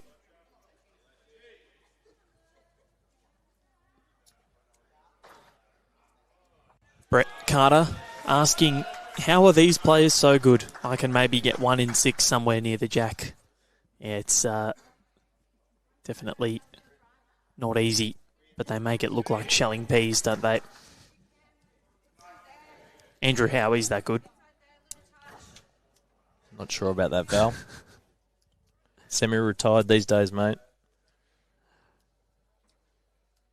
Should have seen what he was doing with those wide turning bowls here last week or the other day. Actually looking forward to a game of bowls. When I get home, it's been a while. Playing at Helensvale? Yeah. Actually don't really have anything on, but might just go for a roll-up when I get home. And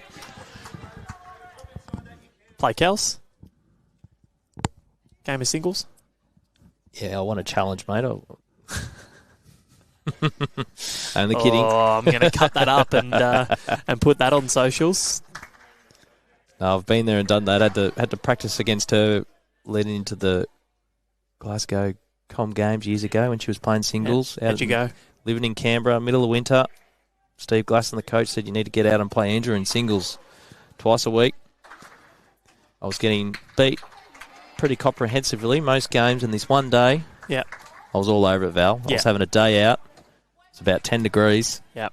And good. First of 21, I think I led 14-4 or 5, and Kelsey said, "Nah, it's too cold. I'm going to sit in the car." And I was very unhappy. I don't blame you. The worst thing was she was submitting all the results to Steve Glasson, so he ruined my chances of getting picked in anything. Yeah, exactly. That's all right. If the selection process comes around and Kelsey's in the forefront, let's do it again. We'll go to carpet. We'll live stream it. The ultimate grudge match.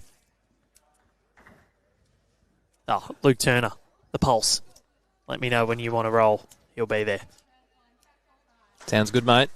Maybe I fly home on the 28th, Friday the 28th of November. Maybe on the Saturday I might look to venture down to Club Helensvale. Reintroduce myself to the place. It's been a while, Val. Well, yeah, we've, what have we had? BPL in a week and then straight down here.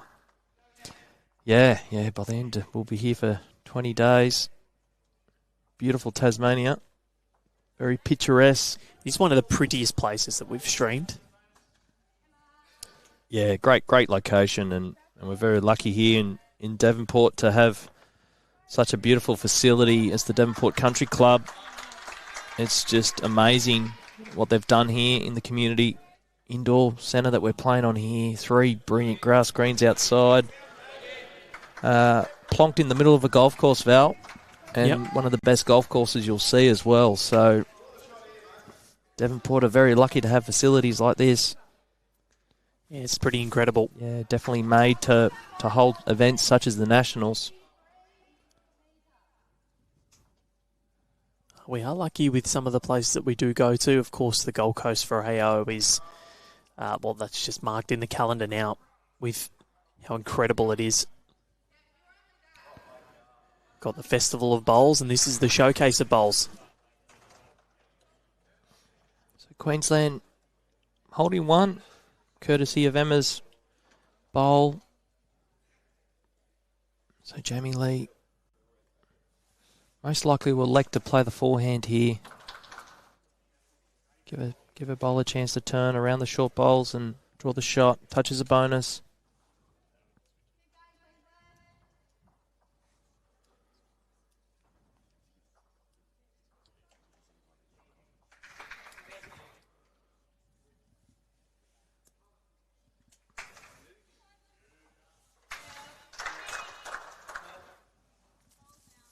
Very close. Just turning under.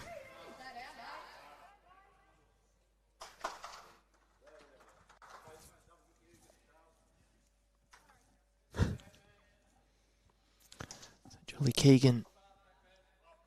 Her track was perfect with her first. Just needs to drop a yard of weight.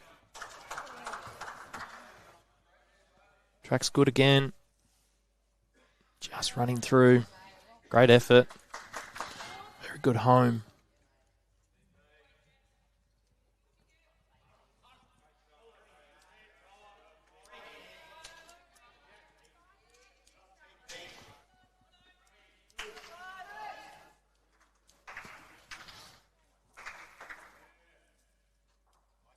Jamie Lee.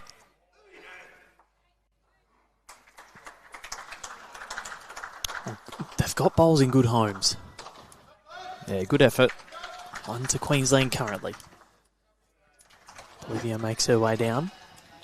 And the thing with when Queensland have been holding, Val, there hasn't really been an opportunity to make a score. No. New South Wales have been quite consistent in building the head, so Bolivia has got about a foot of room to count here. They've played 11 ends and they've only scored in 4, and the maximum has been a 2. New South Wales have pretty much only scored once more than 2, but that was a huge 5. Bolivia is close. Bolivia needs is to hold. Very close. Just can't.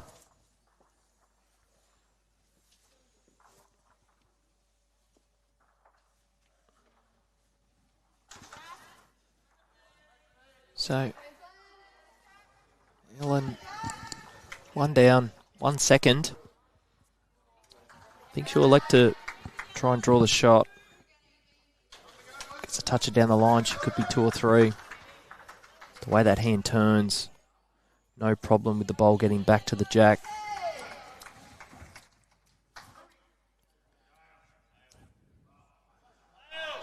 Oh, it's where they start to turn from. Just how is her weight? She's close. Helen Fife, has she done it again? Just drifted too far. Great effort. Perfect weight for the shot.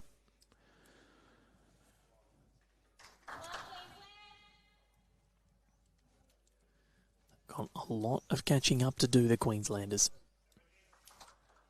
Of course, there's plenty of international bowls coming up. We've got the World Bowls Junior Indoor Championships with Joey Clark and Erin Swatridge making their way to Belfast. Ian Ewing will accompany them as coach. That's coming up in the first week of December.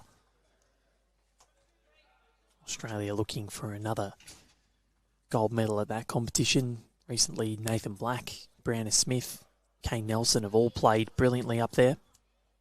So needs to hurry now. Quite reaching. So Els, has that given her a little shelf? Well, very tough, I think, to get around the short bowls and back to the jack now with that bowl in the road. She could elect, try and just play a touch more weight. Clip the shot bowl out.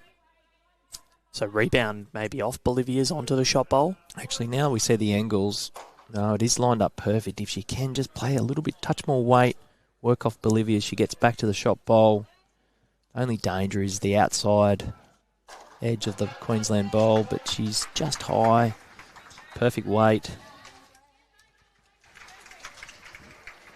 2 ends in a row for the Queenslanders. Second time they've done that. 13 shots to 7. They hit the 20s on the master board.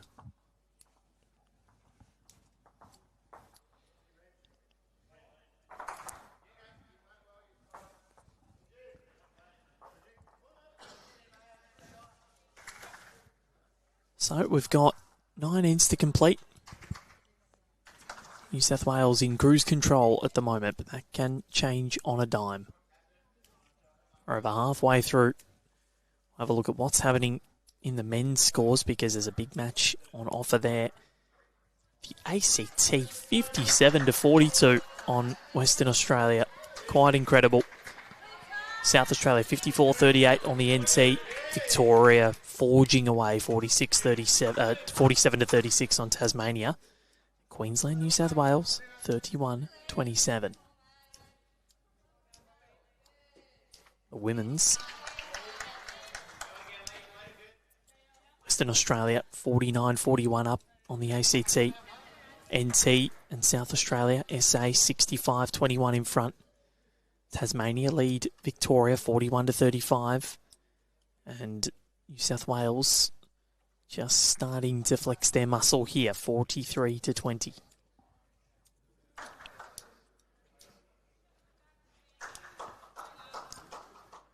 Yeah, something's going to need to change very quickly, Val, to get Queensland back in this match overall. So no one has done the Ali Shield and Marge Morris double since 2019. New South Wales looking to be the ones to try and do that. Natasha Van Eldik in the battle of the unblemished rinks. Tash leading 14-8 on Kelsey Cottrell.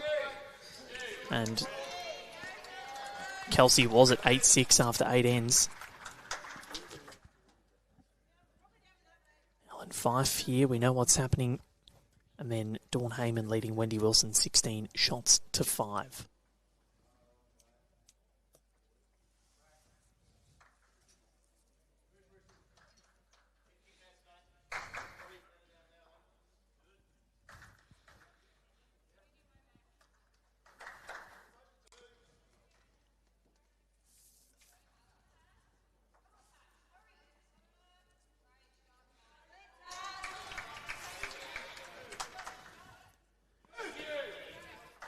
So the question now asked of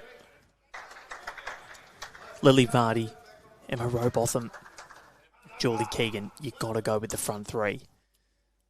In particular, Samantha and Natalie, who have just been on fire.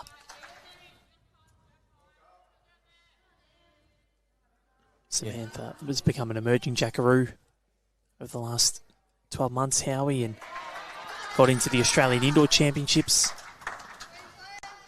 Yeah, they've both been great players for a long time now. Came through the junior ranks. Represented New South Wales on many, many occasions. And they're showing everybody why. So Natalie Lewis has drawn the shot.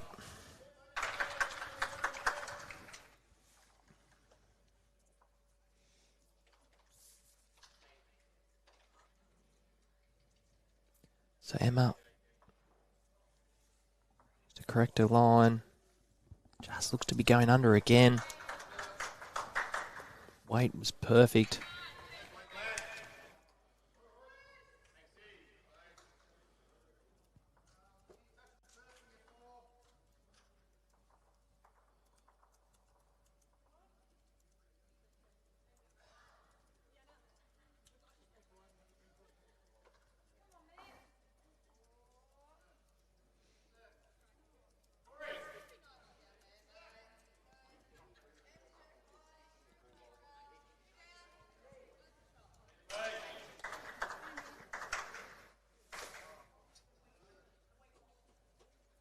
What's Julie got?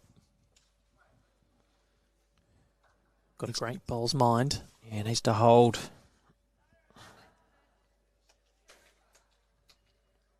Yeah, didn't quite have the weight either. Bit disappointed with that one.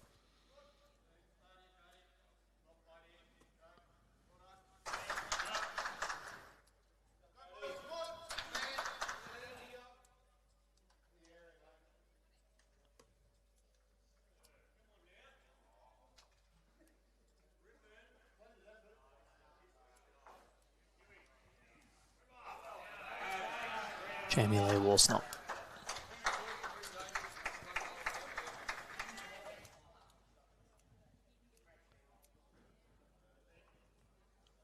Just trying to draw a close one on the backhand. That's where they come from. Yeah, well played here. Well, that's probably her best bowl of the match. Yeah, good enough for two. Starting to find it a little bit now.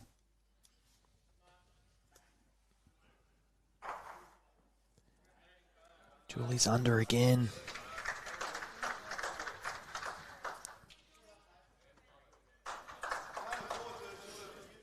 Jamie went to replicate her first.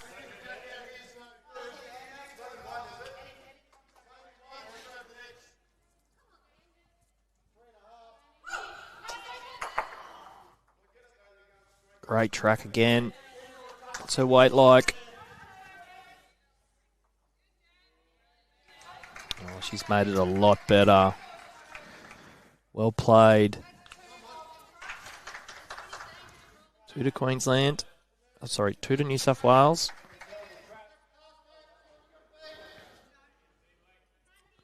I feel like a couple more really big totals could just break the back of Queensland. Yeah, the Queensland girls just need to tighten up a little bit here. Try and stay with the Blues. Bolivia, love to turn this head over in her favour.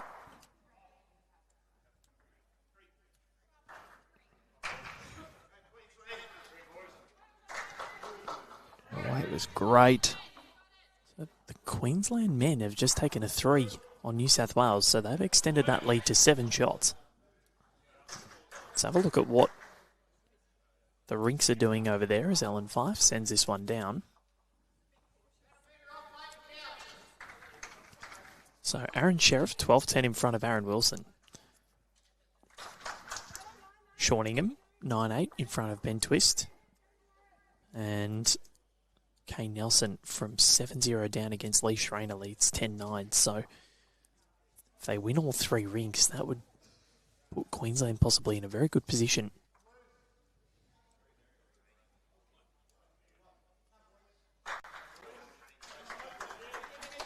Still have... Well, they've played Victoria already. Came from behind, Queensland. Yeah, they've still got a couple of big games left as well. They've still got to play SA, WA. and WA to finish. But they won't be worrying about that at the moment. They're in for the fight against New South Wales next door. Olivia Millerick, a lot closer. Well, floated like a Cadillac and stung like a bee. Done well. Potentially made 2. Jamie looking for, see who's got second.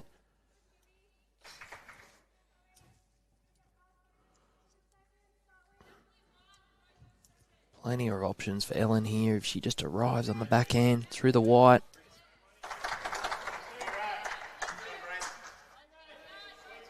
Even through the green bowl, turns it through the jack. She has got best back as well.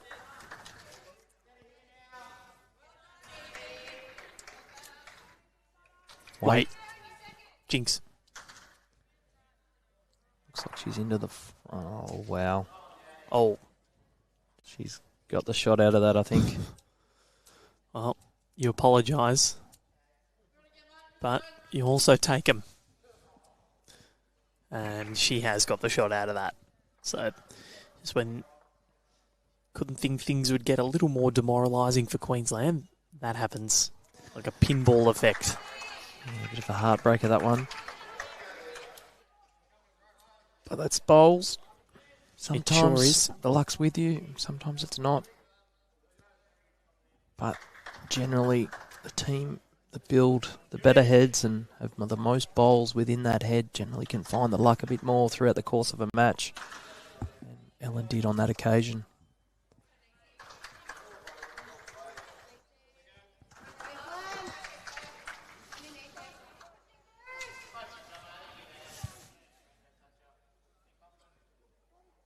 So New South back to this longer length.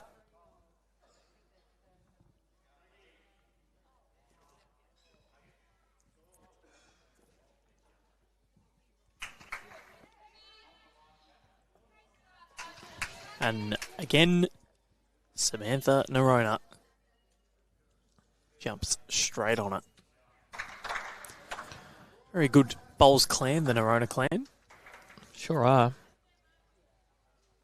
Great leading on display this morning.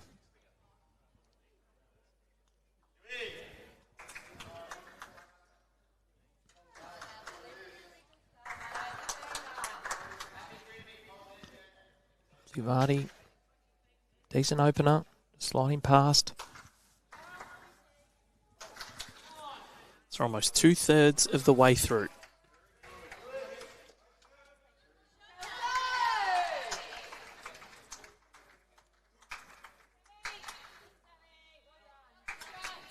Brilliant.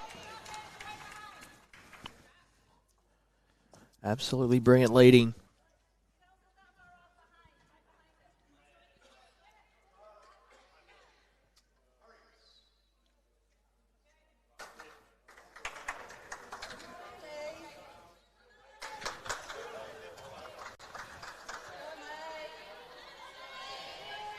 Oh, Lily Vardy. Oh, that's brilliant. Well done.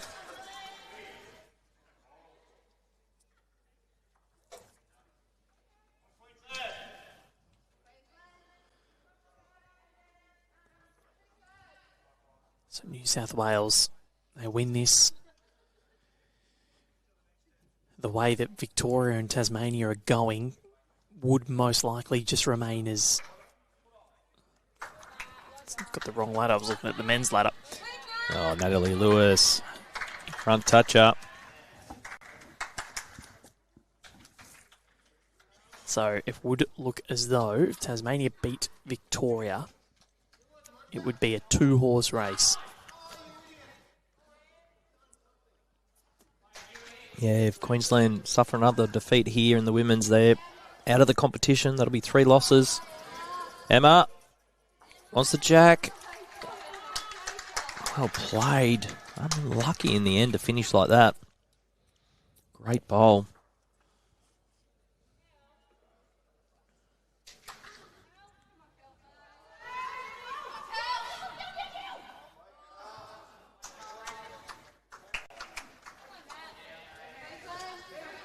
Natalie Lewis. Natalie Lewis, what have you got? It's trundling in. The Twins are putting on a display this morning. It's like they're telepathic. Wow, brilliant shooting.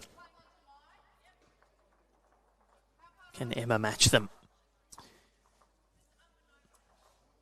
So yeah, battle for the silver medal on at the moment for Tasmania and Victoria. Tassie currently holding sway the last time that we checked, and that remains, but it's only 4 shots the difference, so Tassie up by 4. Yeah, great shooting, Emma. WA and the ACT. Really interesting and intriguing. Chloe Morrison leading Lara Butler 19 shots to 11, was 19-8. Margaret Bacchetto leading Lisa Featherby 19-14. So they're actually winning 2 rinks. It's the Christina Van Nierop rink. It's leading Ruth Moore 27-10. It was 27-5. Wow. So Close game. yeah, the ACT doing everything they can. Chloe Morrison played beautifully against Kelsey Cottrell a couple of days ago.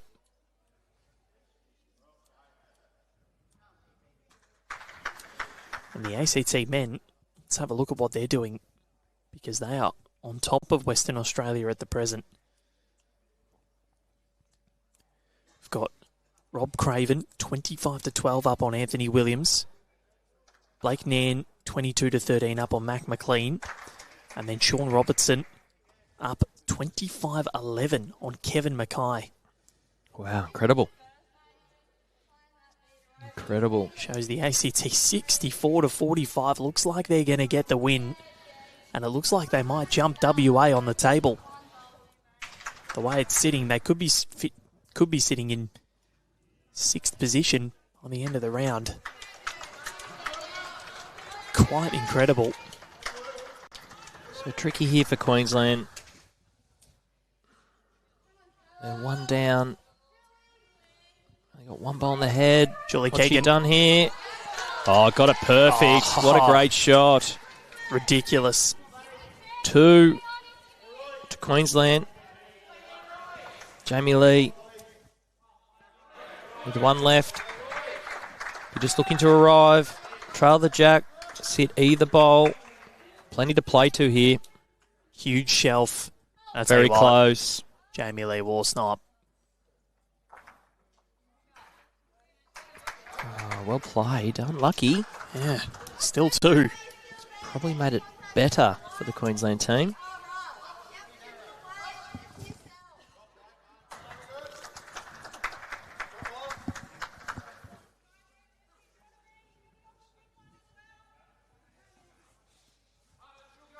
Next session scheduled to start at 1 o'clock. I think has Kane Nelson just played a bomb? I think he has.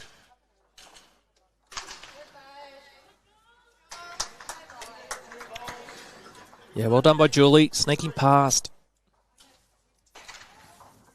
New South Wales do have the next 4 bowls after those 2 Queensland. Will we see weight here? Straight through the inside, as we can see. Straight through the inside of the bowls. Even if she gets off the cannon first, Val, the white onto the purple, she will remove both inside of the cannon, remove both bowls, and New South Wales could hold a number.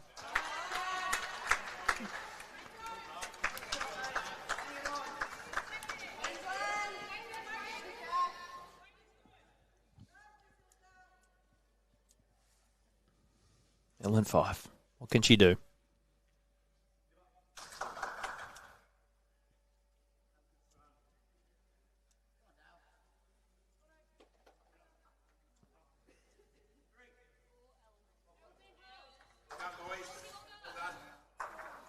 Oh, she's dislodged 1. Yep.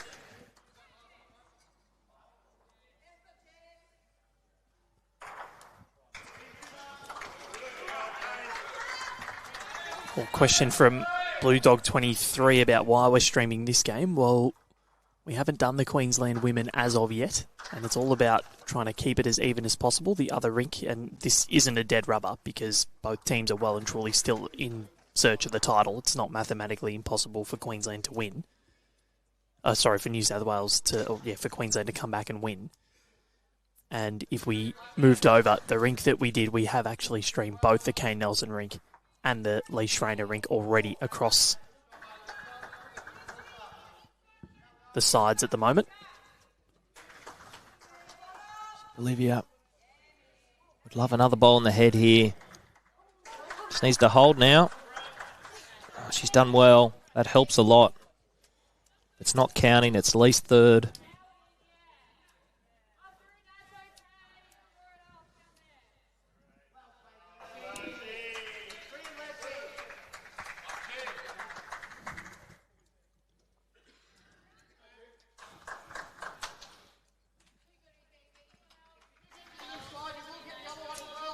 Just needs it to hold on now. Ellen Fife. Oh, good effort. But now this is where Bolivia Millerick needs to nail this. They're holding 2. It would make it a 5-shot difference. Yeah, it's not easy to get in there, but there is room on the backhand.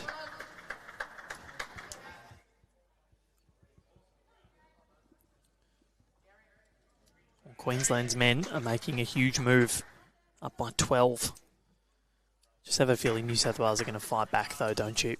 Well, this has happened in 4 of their 5 games so far, Val. They've been down, and they've found a way to win, what champion teams do.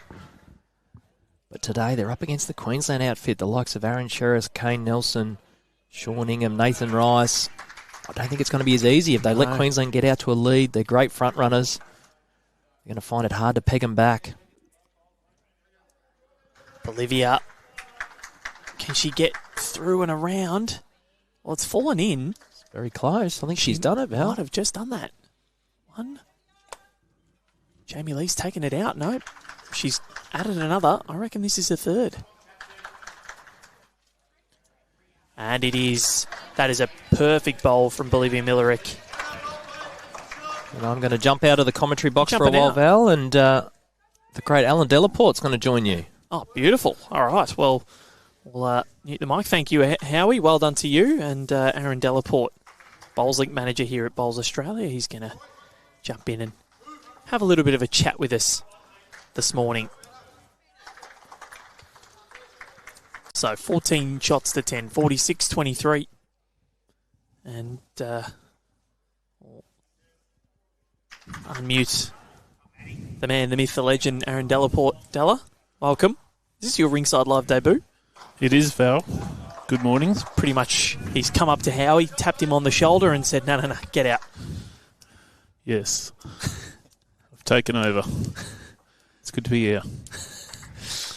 So, you're a bit delayed getting here. It was, I think you were stuck in Melbourne for a night after you halfway across Bass Strait and something happened with the plane and had to go back.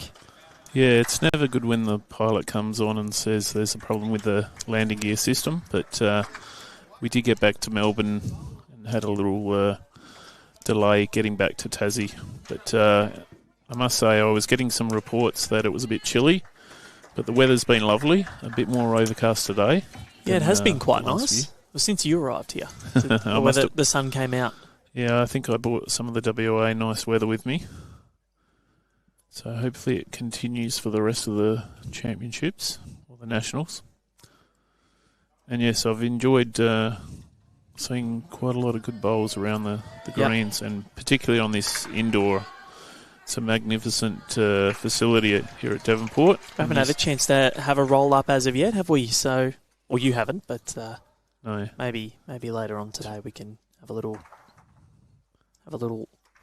drive or roll. Yes, You're not a driver? No, I'm more of a drawer. Okay. Though sometimes even that's not the best. This surface is lovely. It's running nice speed and drawing in beautifully on both hands. And obviously no breeze inside, so it makes it a lot easier than outside where it can get fairly gusty out there. And the players have handled it superbly. They're generally all over it.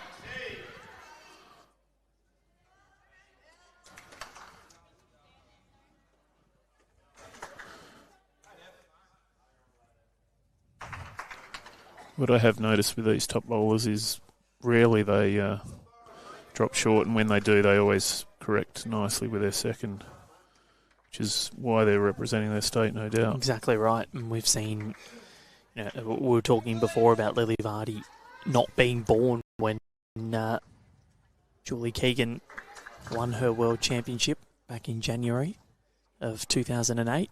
Lily was born in October.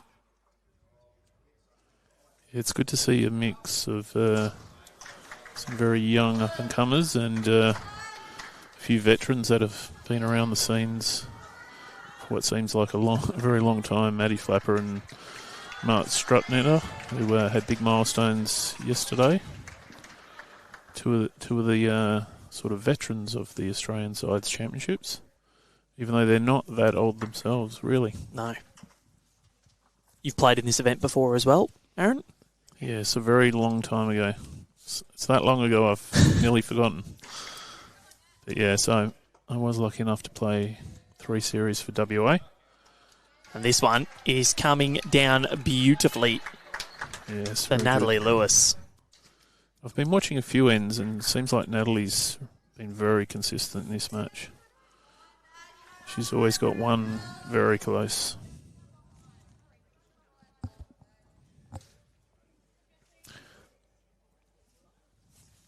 Julie Keegan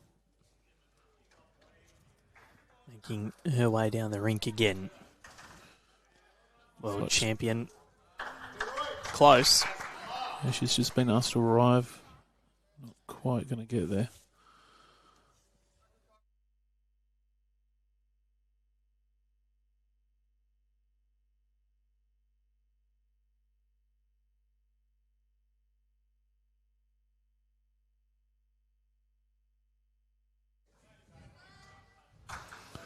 So it looks like there's a bit of a power going on here. Trying to work out where they need to position a bowl, maybe. New South Wales team. It's very strategic at this level. It is. It's like chess.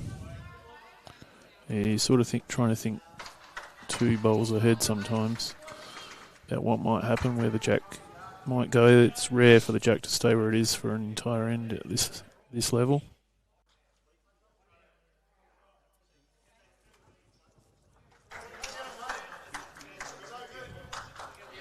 So they're trying to get in there first.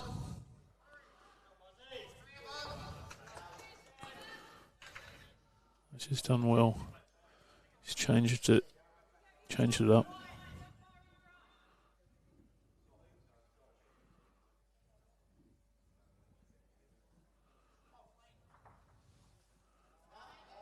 I think Julie will be back on the draw now. She's got a foot or so of room, which is plenty for these players.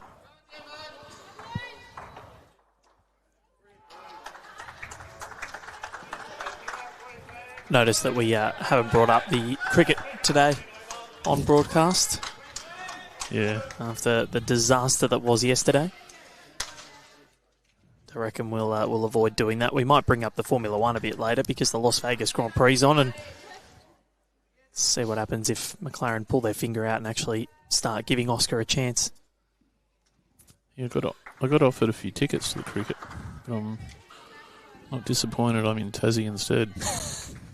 Well, we're not. We like having you here.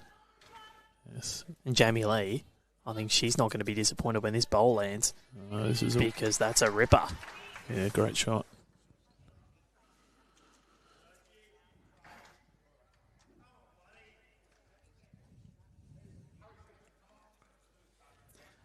Players have just started to sort of feel their way through it. We are over 2/3 of the way through. Hasn't Alex done a good job this morning? Slotted in beautifully. Yes, we've got the... made him go red. The Bowlslink team has become the events team. Media team. Yes. I'm literally sandwiched between them.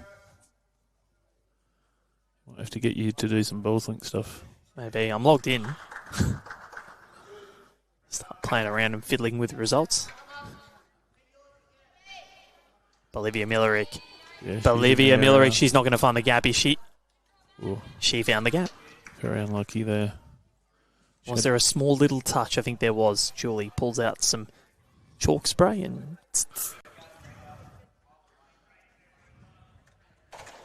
Ellen Fife. Going to try and get this one to get down, and it's not a bad effort. Yeah, she's played it well because she's She's covered the trail a bit there as well. Yep, and that's in the count as well. So this is starting to look a little precarious for Bolivia Millerick. They just scored a 3. And if she can't do anything here, they're at least 4 down. And Ellen Fife will have a free kick to try and add a 5th. She likes it, though. Bolivia's close. Can she sit the bowl? She sit the bowl. She can. Oh, great and shot. make one. Huge bowl from Bolivia Millerick.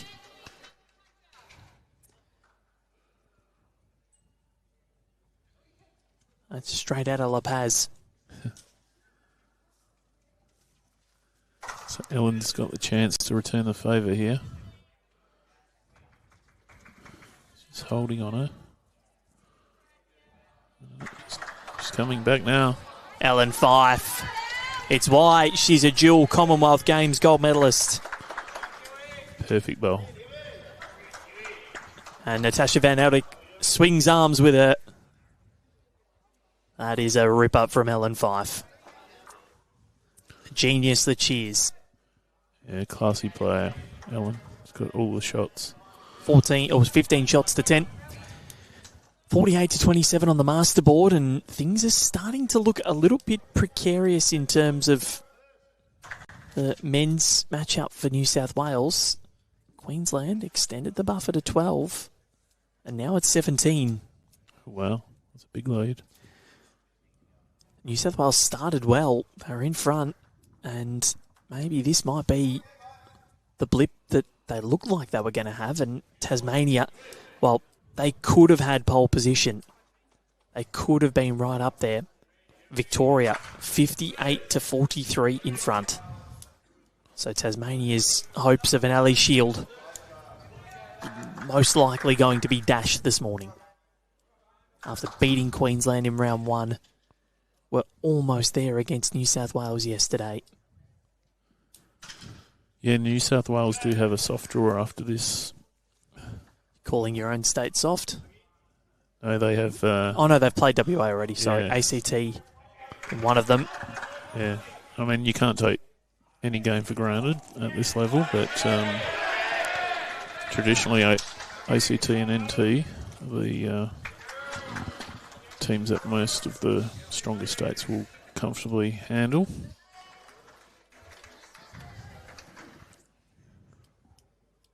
So it might come down to rink wins in the men's competition and margin, potentially.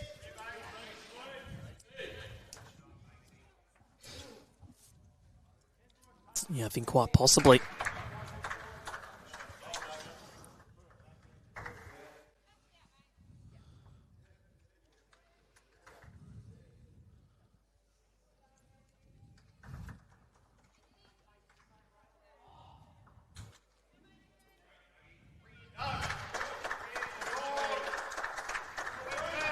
Comes into view.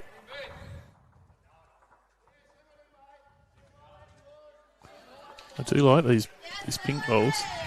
They're quite nice, aren't they? The arrows of Lily Vardy. Yeah, good shot there. Corrected her weight. Playing ditch to ditch, and I can tell you it's not easy to get your weight on this length. But these players seem to do it fairly comfortably.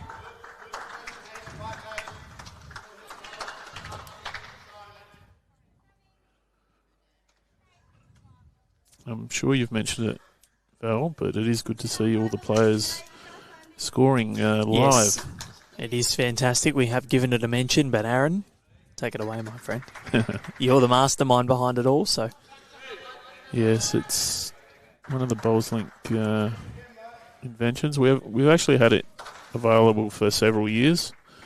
Victoria's the state that's leading the way. They've had it in pennants for I think 3 years, and they've progressed it quite heavily now. I think they're running it through 4 or 5 grades and in-country areas as well, but it's the first time we've done it nationally. And it seems to be working a treat because I haven't had to do too much. Just making sure everyone's connected and logged in. That's a good shot by Natalie. A ripper from Natalie Lewis. Again, the corrections. Yes, we did a bit of an audit probably a couple of years ago. We estimated there's over 1 million scorecards printed for bowls in Australia annually, which is a lot of bits of paper that end up in the bin. So one day our sport will probably be fully online scoring, live scoring. So you can follow any game at any time through the BowlsLink results portal, which is great. Keep up to date with what's going on. If you're in WA or Northern Territory or Queensland and you want to see how your state's going, you can jump onto the results portal, click the live button, and get updates there. We're looking to progress the sides format to put the team names in there as well soon. Brilliant. Tried to make the scoreboard as sort of similar as possible. Yes. Jamie Lee Warsnop just not going to get through. That's been a really good addition to the event. It's helped in terms of how it's scored. It's very similar to the Bowls Premier League where you can look at all of the live scores at once. Done a power of work, Aaron. So congratulations to you and Alex and everyone for the buy-in. Well done. Should be lauded. And I think the players have, credit to them. They've all come on board and got into the app, downloaded the app, and found their matches and done the right thing, putting in the scores. You can see some of the states sort of hand the phone over to their teammates because they don't want it in their pocket while they're bowling, and others have found it not too dissimilar to having a card in their pocket, but there's a few ways they can sort of get by. Ooh, good. Bit of a lucky result there. Jack goes in the pit.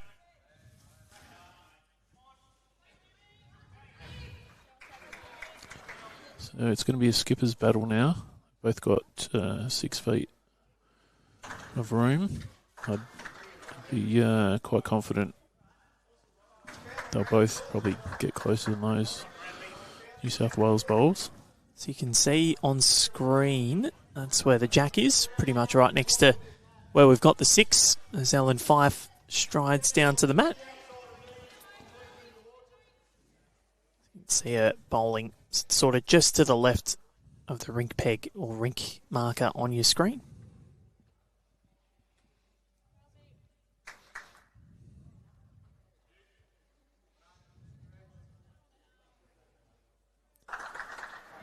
Alan Fife, you wouldn't draw right to the lip, would you? Right on the precipice of going in, and it drops. She won't have to correct much on that one. Drops into the Mersey. Had to Google what that was called, the river right next to us here in Devonport. It's not quite the Merseyside Derby, but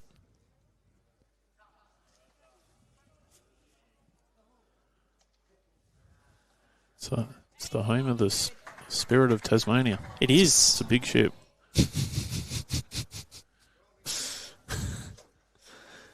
Depends on what you're comparing it to. It's weird seeing it docked again because we used to, living in Melbourne, you'd see it at Port Melbourne all the time, but they've changed it to Lara. So now, Alan Fife. Oh, I think this is going to pull up. Oh, This one, it just dropped in again. Unbelievable. Unbelievable efforts from Els. So, it's 2 to New South Wales at the moment. And I think I mozzed them because I said they'd both beat those front two. And so far, neither have, but Back Bolivia surely now. yeah, she's got to put a metre on her last. Cannot afford to miss out here. They're down 2, which would be 17-10 on a provisional scoreboard. It would be a disaster.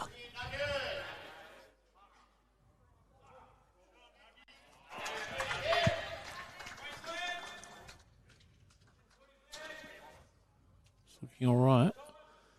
Needs it to get around the front. And Julie Keegan has her thumb up because Bolivia has drawn it. Yeah, 11 shots to 15. Good shot there. There's a bit of pressure on that. She handled it nicely. 5 ends to play. 4 shots the difference. In an enjoyable contest, this one. That big 5, pretty much the difference on end 8 for the New South Wales team.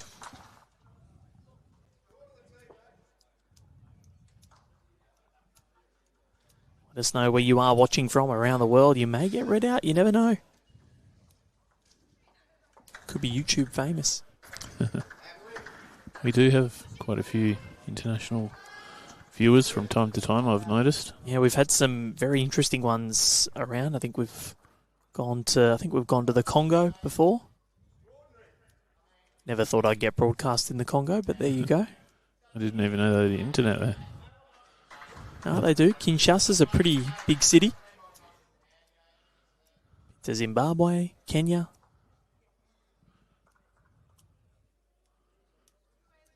Waiting for someone to log in from Astana in Kazakhstan.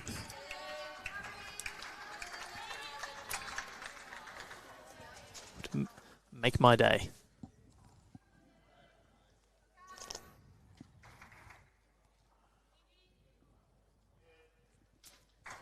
So with just 5 ends to play, thinking Queensland will be looking to try and get some back-to-back ends, close this margin.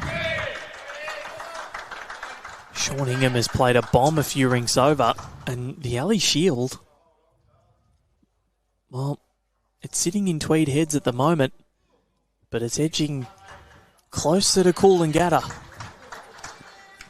Closer north.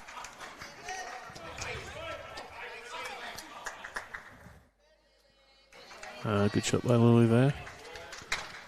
Smudged her own closer. So good seeing a 17-year-old out there. Samantha Nerona. What a star she is. What a star her sister is. It's very hard to pick which is which, apart from the fact that Sam's leading and Nat's playing too. Well, Natalie does have the lifter. She's pregnant. So that is a little helpful. And there are slight differences between the two, so it does help a little bit. But yeah, I remember during the Champion of Champions, I did get tripped up, and Samantha was watching and messaged me immediately.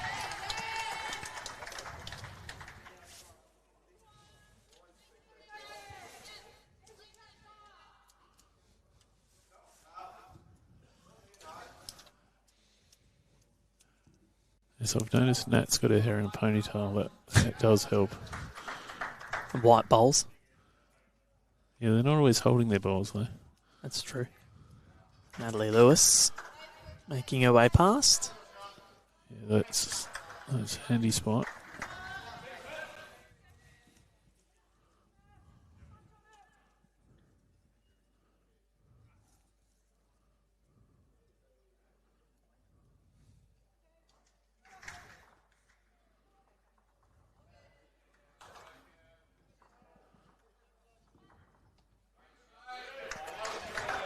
Em's gone behind as well, so there are always good bowls back there at this level.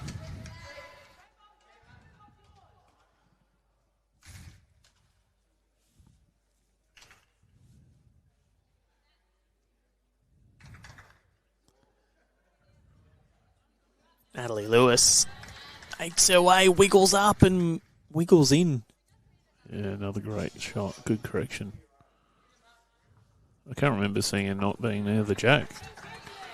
I haven't watched every end. Well, she's been near the jack for nearly 14 days because she started at the Champion of Champions and has been right on the money. It's been the consistency of the front three of New South Wales that have just brought the undoing of Queensland, and they've hung tough. They've really tried hard. Julie Keegan. Oh, it's unlucky there. She fell out. I like watching Ellen Fife skip because It's just all hand gestures. She doesn't have to say too much. Very clear and concise with her calls. Yeah. If you clear and concise, that's what you want as a player, so you know what you're doing. Because if you convolute it, and sometimes I tend to try and give too much detail just to make sure that they know, and then I don't explain myself well, and then I get nervous. Explain myself even worse, and then people are just like, wait, what do you want me to do? Sally Field cheering on Bolivia and the team from Caloundra. Good to have your company, Stuart Sally Field. So nickname. I've got Ray Thorne watching from Sunbury. I must say there are a lot of good bowls nicknames around. You hear them being yelled out in the green. I heard a good one this morning from the man sitting next to us, Alex Renzella. Do you want to? I'll let him tell you. Chuck on a mic, Alex. You can jump on for your Rinkside Live debut as this one comes down. Morning, Alex. Morning, Val. Thanks for having me. No worries. Well, thank you for helping us out while Connor's having a day off. So the nickname. Yeah. You don't have to say who it was. Yeah, I've stitched you up here. No, that's okay. So in hospitality many years ago, worked with a lovely lady, although it did take a little bit of she took her time getting going, so we called her Diesel. She didn't know it, and then slowly she heard this nickname Diesel running around, and eventually she started calling, oh, Diesel. She didn't know who it was. The whole time she was calling, it was herself. But no, she was a great lady. I think she still works there, I'm not too sure. But hopefully she's not listening to this. Yeah, no, I don't think so. Oh, that's good. Yeah, great to be on Rinkside Live. Oh, he's done a great job. I thought we had to get him on. No, get him on. The more people, the better. It's good to hear a few different voices from time to time. I know we've had a big roster of people on so far. Has been a few. Bolivia Millerick. Just shaving the front. But how have you found your first taste of a bowls event? This is the first one that you've been to, Alex. So, what have you noticed so far? Is it what you'd expected, or something a bit different? So surprisingly a lot noisier. This is from the teams. Yesterday, the WA and the NT men's, they were quite rowdy. Mm-hmm. You know, hitting their heads, which growing up and hearing about bowls, not a bowler myself, but hearing about it, you think it's a gentlemanly and sport, you know, quite quiet, but it's good. There's a lot of energy on the inside rink, a lot of energy on the outside rink as well. We can hear them from time to time, but it's been great to see it all in person. Very much enjoying my time here. Good to have you on board, as Bolivia can't quite make that one stick. So Alan Fife with an opportunity just to finish things off to conclude N17 of 21. A couple of killed ends. Your favourite? Well, yes. Riveting killed ends. One of them did save our bacon this morning, though. As Alan moves in. It's a good effort, Aaron. Just not going to get there. Yeah, she had nice weight to land the ball or turn the front one up. So they're measuring for shot. Yeah, it's pretty close. Our angles can be deceiving, as those who watch regularly will know.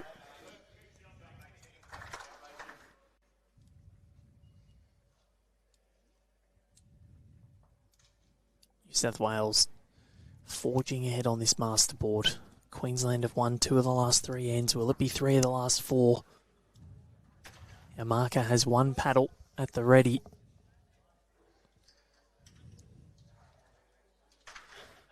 We may even get an umpire called. This is very, very close. And it is 1-2. New South Wales. 16 shots to 11. We've got 4 ends to play. Yeah, so the teams have been alternating ends. Yeah, it's been like that, all the trend for probably the last 5 or 6. No one's won back-to-back ends since Queensland on end 11 and 12. South Wales back to their favoured ditch to ditch. They do a very good job of it. Going to have Troy Corber join us for the next game between Tasmania and South Australia in the women's. Looking forward to seeing how they go. We haven't had either of those two teams on. Got the Rinks, I'll tell you who they are. Already at the penultimate round. The Kate Argent-Bowden versus Courtney Hobbs. That'll be a good matchup. Sure, there'll be a lot of support. There's quite a few people who have come down today. Seen a lot of Tassie support.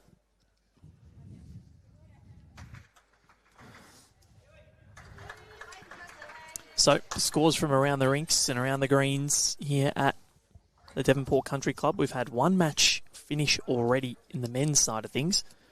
South Australia beating the NT 69-46.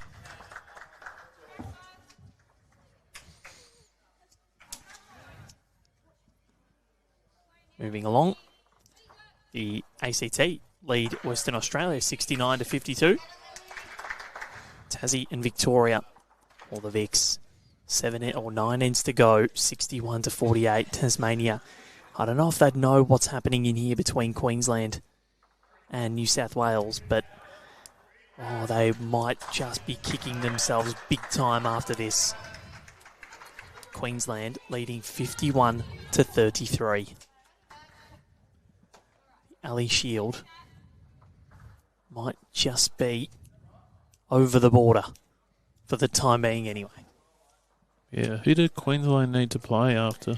SA and WA for Queensland. Okay. I think they'd be favourites to win those games, but there wouldn't be any certainties. WA and SA, they've got some really good players. Like, you look at the 3 skips for South Australia, Wayne Rudiger, Scott Thorburn and Nathan Black. Yeah. And that's not easy, especially on the outdoor greens. Sort of a bit of a leveller here in Tasmania, the women's side of things. I must say the outdoor greens have run very well. Lots faster. Yeah, I talked to a few Tassie people and they said there was a fair bit of rain leading into the event, but we've had good conditions which have helped dry them out and speed them up. But the green staff have done a great job because they are very level surfaces and very even. I've been getting here at 4 o'clock in the morning every morning, so I know you're a morning person, Alex, but that's probably not for me. No, 4 a.m. is just a little bit too early. What time are you sort of waking up? 5:36. Oh, yeah, no, that's way too early. I wish I was like that. So this morning, bit of a sleep in, 6:30 we were up. I was up earlier than you this morning. I'll take that. Yeah, the sun was coming up early over the Spirit of Tassie, just sitting out there in the harbour. All right, so South Australia have beaten the NT in the women's, 81-30. That's a big win. We've had the ACT over Western Australia. What is going on? Could be a dual victory for the ACT this morning, 67-56. Tasmania and Victoria. The Victorians have taken the lead, 52-50. Tasmania's hopes of silver medals in the men and the women, they were 3 and zip, or 4 and zip going into yesterday. And their hopes may just be dashed. New South Wales are dominating this end. Got 3 or 4 shots there. 3, no, 4. 4 it is. And New South Wales, obviously, we know it's 63-29 on the overall master board. There's a bit of weight from Julie Keegan. Oh, she's cleared 3 of the bowls out. That's a good bowl from Julie. Still 1 down, but not bad at all. So the ACT and WA matchups. Chloe Morrison, 29-11 ahead of Lara Butler. Margaret Paquetto, 22-18 ahead of Lisa Featherby. Christina Van Nierop was 27-5 in front of Ruth Moore. It's now 27-16. Well, that's finished now. So they stormed home to win the last 11 shots. Yeah. That's one of the things with this team game. No matter how far behind you are, you can contribute to the big board. And WA cannot win. Only a few ends left, is there? 2 ends left. Well, they can, but they're going to have to score 11 from them. Yeah, that doesn't happen at this level. Doesn't happen at many levels. Julie Keegan from drive to draw. Not quite. Yeah, it's hard to come back from a drive to a draw. Els walks up. 2 ahead, or 2 to the good. Marcus just holding 2 wrong paddles, but it's okay. We know it's We know it's New South Wales. In 18 of 21. This one, I think, is travelling along pretty nicely in terms of when we're going to finish compared to the other rinks. Kelsey Cottrell and Natasha Van Eldick have played 19. Tash 23, 9 up. Rink's been doing really well. Yeah, this is going to be 3 rink wins to New South Wales. If it stays this way here, this is the closest one because Dawn Heyman up 24-9 against Wendy Wilson, just picked up a 6. They do not happen very often, especially in this rivalry.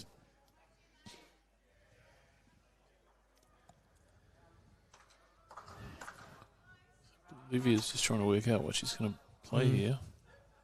What are you doing if you're in this situation, Aaron? I think she'd like to score, but she'd maybe like to score more than 1. Maybe. Okay, they're going to... Looks like they're playing some type of weighted shot to clear the 2 bowls out. Well, if she stays around, it makes 4. And they need to try and start searching for numbers because if you look up at the master board, it's not a very attractive sight.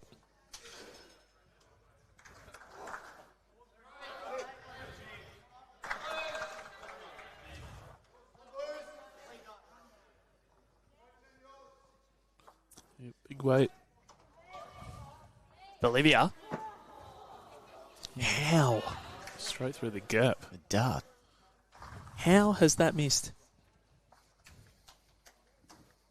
You see that so often, Alex, that they'll aim for a bowl. If they just miss, it just finds a gap that you wouldn't be able to hit if you tried. Yeah, it's one of the vagaries of bowls. You're better off missing by a fair way. Then you can get a lucky one. Ellen Fife. Oh, yes. She's made a little bit bigger target. She's filled up that hole. Another drive? I think so. Yeah, because if she can clip the outside and take all 3 bowls out, but the problem is she doesn't want to remove the 2 closest bowls of Emma Robotham. Drive it is. Bolivia Millerick collects and kills the jack. So we go again.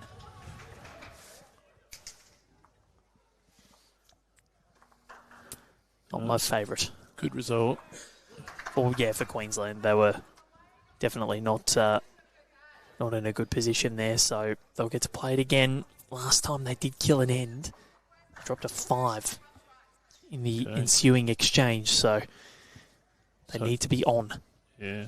Fortunate this wasn't the outdoor rink from yesterday. No. Had 11 dead ends. Yep. Oh, that's true, actually. I think that was Victoria just kept killing ends, and Maddie Lucas was involved again. And I tell a story that at the 2022 Nationals in the pairs final between Jack McShane and Sean Thompson up against Chris Lalive and Maddie Lucas, they needed 7 or 8 to win on the last end, and a 7 down. They killed the end 7 times. And the final end went for 58 minutes. I think it was the Victorians that were killing the end yeah, yesterday. but Maddie Lucas was involved again. That wasn't his fault this time. Or maybe it was. He was getting too close, perhaps. Play blockers, Matty. Taste of his own medicine, maybe. Maybe. Well, they won anyway, so Good start there by Sam. he'll take it. But that night, when they killed the 7, they lost.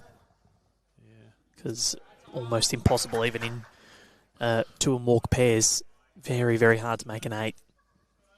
But now with a lot of games being respot, it's even harder to obviously get the 8 because Yep. you can't kill. But this is the very traditional format that's been going for a long time. Queensland need to try and at least get a rink win here. Those rink points so vital. Another good ball by Sam. Yeah, she's just been on song. Leader's delight. It's just about perfect. Toucher just behind.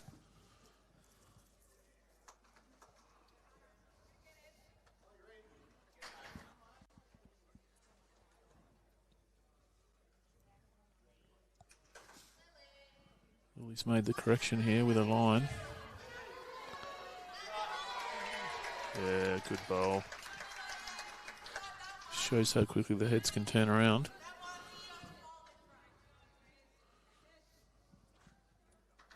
Some good leading there. Ditch to ditch. They're right on it.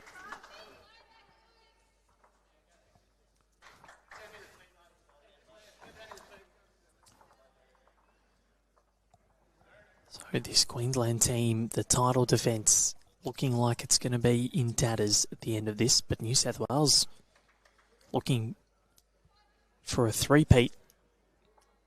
Their winning streak might just be over. They have won 23 on the trot. That was a very lucky result. Yeah, from Natalie. She got the nice edge. Mm-hmm. Right on the jack now. Yeah, 23 on the trot for Queensland and... Oh, sorry, for New South Wales in the men's. At the moment, 54 to 37 behind.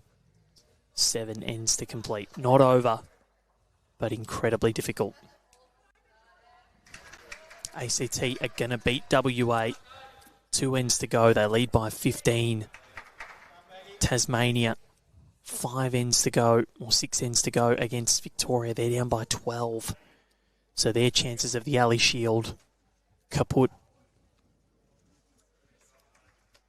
And it was looking so promising yesterday. And Aaron Wilson might have just broken an entire state. Mm-hmm.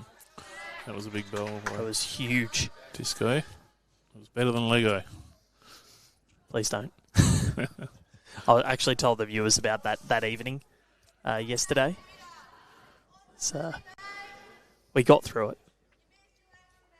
Oh. It's because all I could hear, I couldn't hear what the questions were being asked of him. So when you hear the interview, it's a little better. But all I could hear was the better than Lego. And I go, what on earth could he have said this in response to?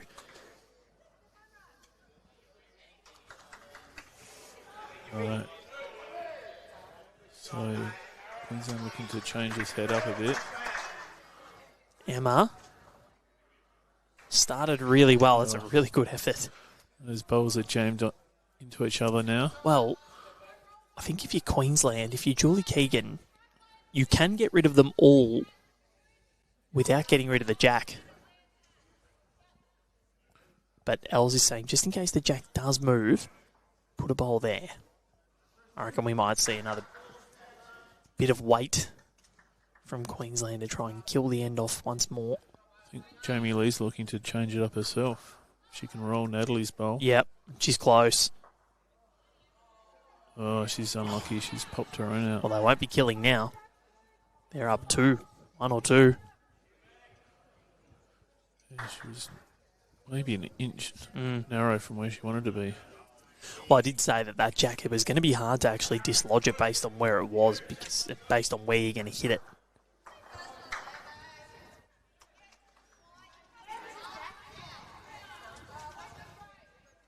So Bolivia pops her foot down, gives a guide for Julie Keegan to draw to. One of the best bowls sort of little sayings I heard was one of the players, Skip, said, draw to my foot, and the player said, do you want it on the heel or the toe? So that was good. The problem is if you got big feet, like Troy Corbett, he's a size 15. Yeah. What part of the foot do you draw to? There's about 2 metres in between the heel and the toe. The arch, the ankle. Yeah. The ball. At least you got a good landing area if you're drawing his foot. Well, if you're driving, you can't miss it. Takes up the whole rink. Okay, so New South Wales, I think they're just trying to get some connection on that pink bowl of lilies. The Jack should spring back to their catches. It's close. Jamie Lee, not quite. Good hit. Good in this. Julie's just going to have a little jog and have a look. Played a lot of bowls this week. Yeah. Over 60s into this event. Colleen Orr, very similar as well. She played Champ of Champs. Over 60s this. She's got 2 events in the sides. In Oz Champs and everything in between. Yeah, I've just been wandering around the greens, keeping an eye on things, and I did 8,000 steps just doing that. So I can imagine the players would have done 20,000 or more. I think so. I'd love to see a couple of Apple Watches at the end of the day during sides.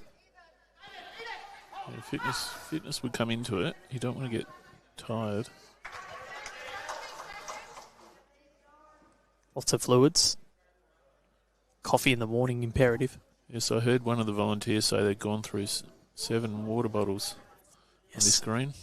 They've got one on each side too. Did see one of the volunteers having a little nap yesterday.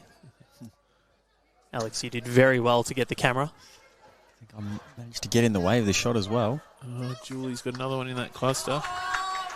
That changes the angles. One of the funniest things we've had on Rinkside Live. He was gone, and then all of a sudden we got him as his phone rang to wake him up. I wonder if it was his alarm, if he'd set it.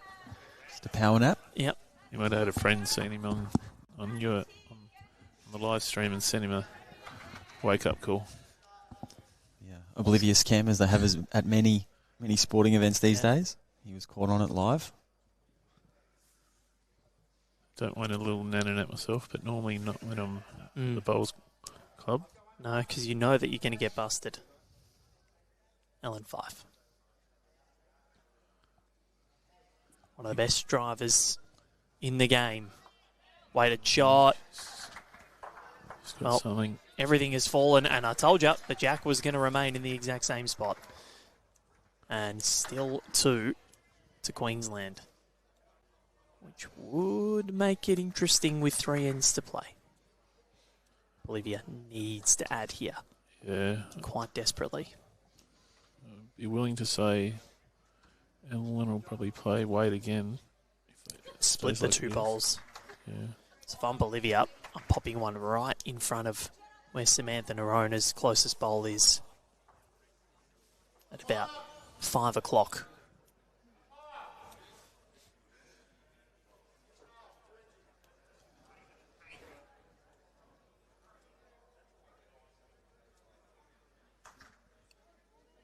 Where has she got this to? Bolivia urging it, Julie urging it to get back. She's out the back, so it's not in the worst spot, but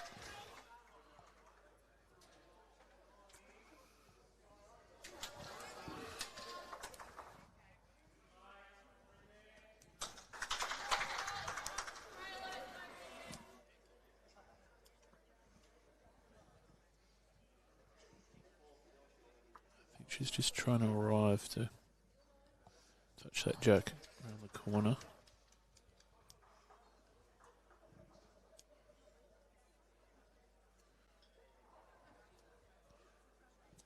Coming in now. It's close. Ellen Fife. No way. Oh, she might have just gone past. Yeah. So if Bolivia... There is a shot here. Might be a little overzealous. She can hit it with enough... obviously drawing You land on those two bowls, sit them back a little bit, could be in for a fourth. Yeah, they're looking whether it's 2 or not. So, yeah, definitely worth landing the bowls. Because if you make 4 or 3... Yeah, they're right back in it. 1 or 2 shots the difference.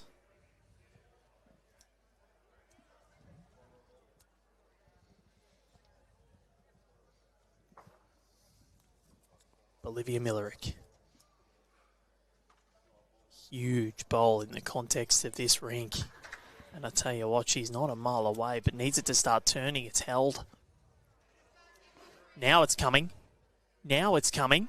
Bolivia Millerick. Yes, good shot. 1 out. That is a ripping bowl. And we just get the measure now. I think she wanted to hit it a little harder than that, but mighty fine effort. Not easy to get both. 18 ends gone. What is the total going to be? Is it 1? Is it 2? Is it 3? It's anything in between. Thoughts, Alex? I'm going to say the crowd's grown. Side note. It's a single. One to New South Wales. One to New South. That front bowl. There you go. It was actually Jamie Lee's, I think. It was, yes. There you go.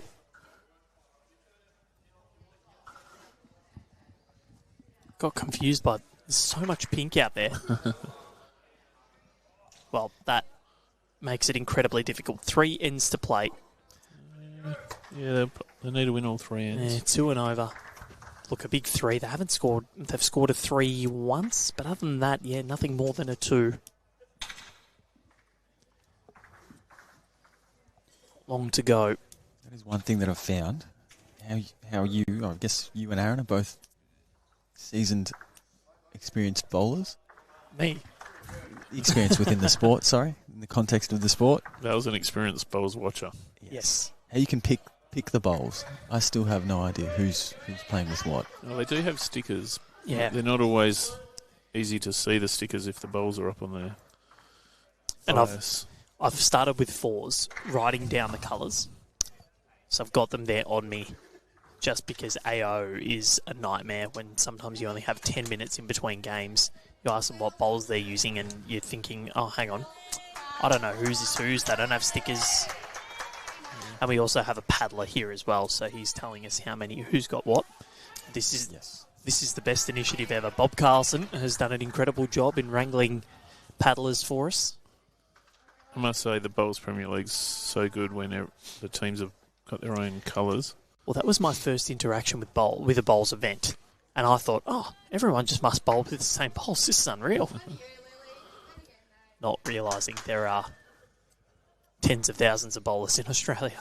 It would be great if all the states had their own, but I think it's a little bit expensive for them to wrangle up. Just a bit? Yeah, 24 sets of bowls.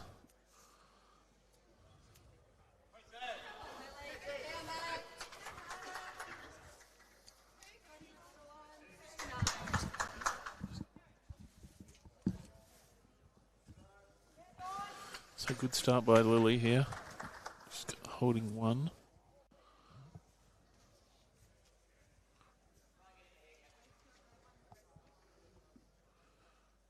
Must win end for Queensland.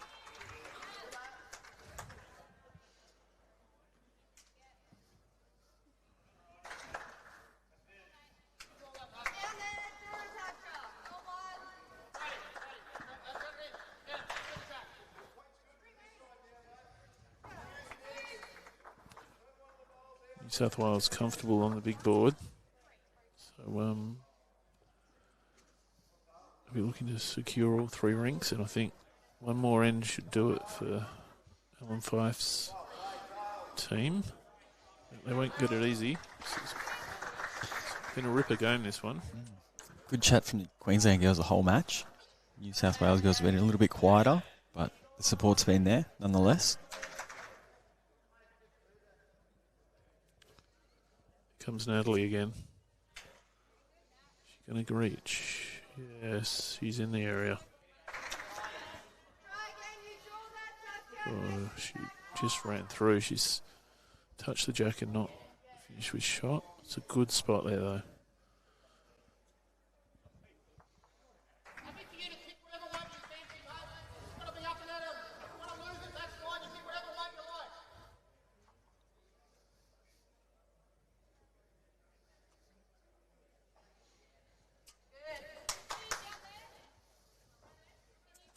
It's another one in a handy home.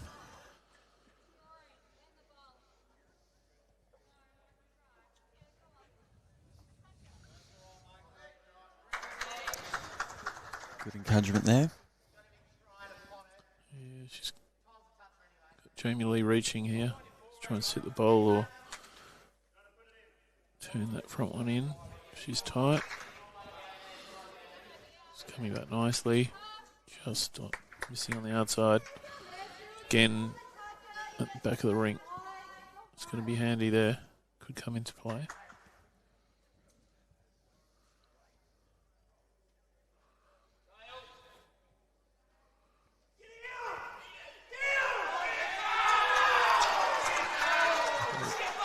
Big roar over on rink 4. Yep, Queensland men's just killed an end. I think he's gone in the ditch with it. In the ditch, yep.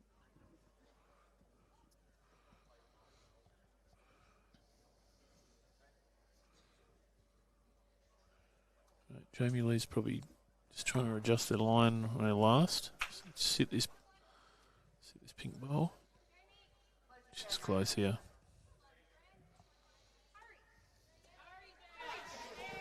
Oh, that's a big bowl. Brilliant. Great shot by Jamie Lee. So Julie's going to arrive on this for sure. They've got to catch her, and they've got the second shot. Everything to play for.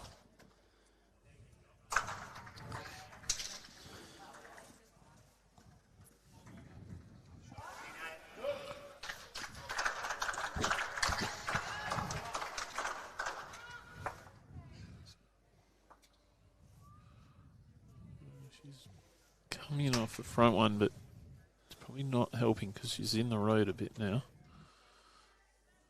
Might need a bit more weight.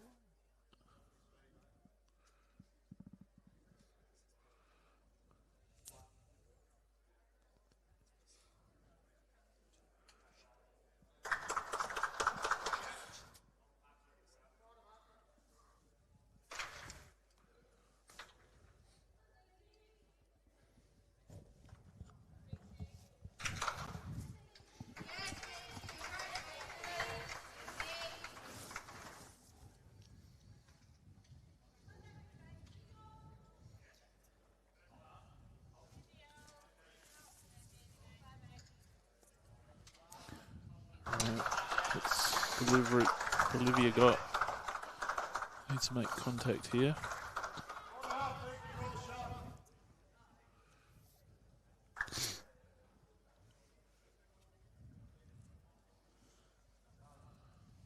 Should probably be disappointed with that. Just pushed another one across the front.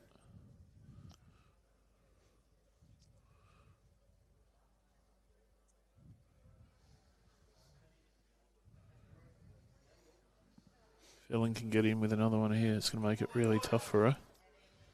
She's not far away.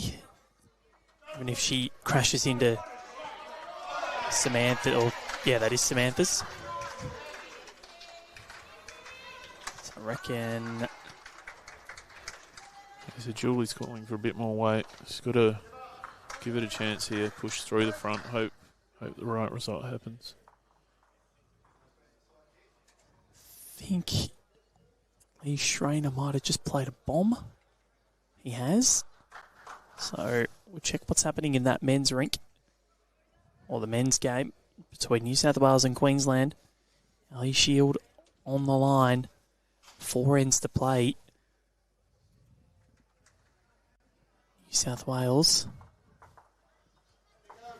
down by 13. 1 to New South Wales here. 18 shots to 11, 2 ends to go. So it looks like we're going to get 3 rink wins.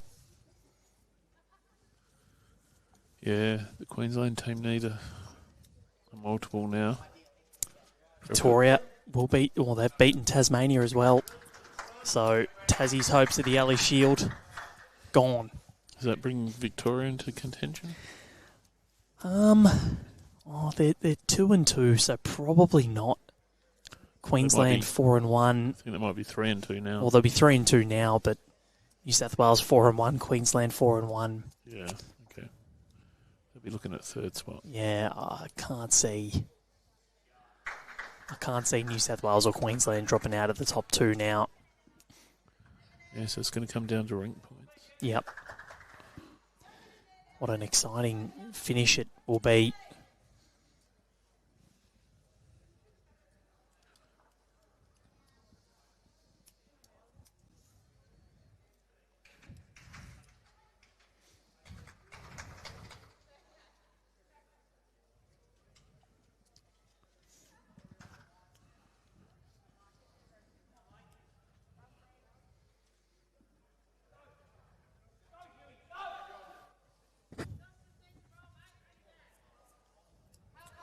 So on the women's draw, so I think we've just seen there's a comment that Tasmania have dropped a 5 on the last end in the Cass Millerick Beck Van Ash rink to lose by 5 shots. So even with 1 end to play across the 3 rinks. And Victoria make it 2 defeats in a row for Tasmania. So heartbreak for the home state. And now the Vics, well, they are 1 win behind New South Wales.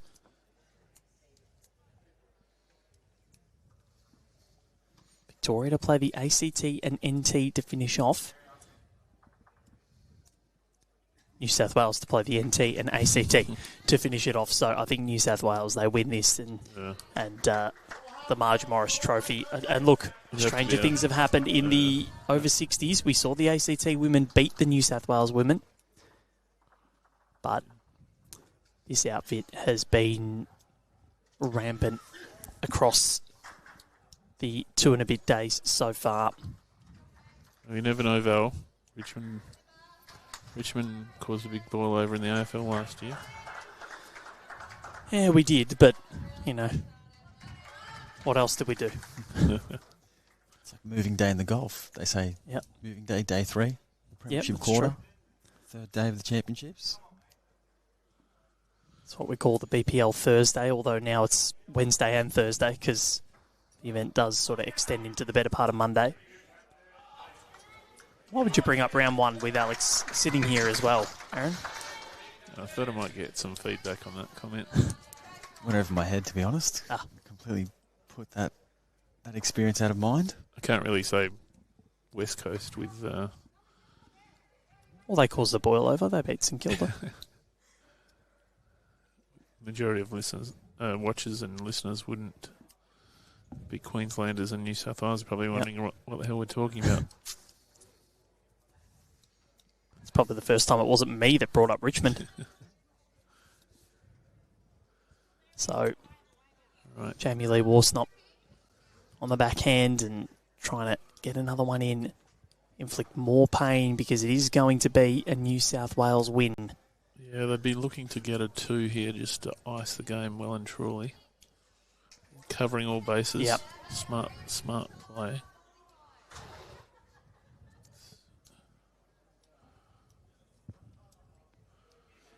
Julie and Bolivia are going to have to play some cracking bowls to pick up more than a 1 here.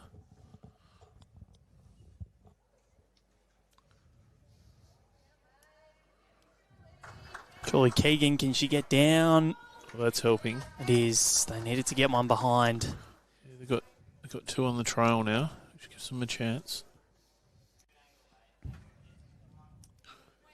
Jamie Lee would be looking to split those bowls. Take that away from them. So they might be doing an exchange at the border. Ali Shield going north, Marge Morris going south. Like COVID times. Yep. That's a good bowl. It's 1 for 1.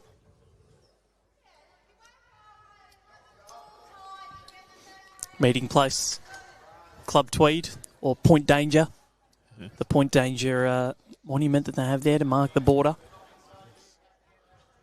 It's nice down there, Kira Beach and that area. Coolangatta Tweed. Yep. Twin Towns. Stayed at the Oaks last year as well for the Nationals. Julie trying to wiggle up. Not going to work. Yeah. Might have just blocked Bolivia's path as well, which makes it even harder. She might have to play a bit through that bowl and hope the bowl can get the jack. Depends on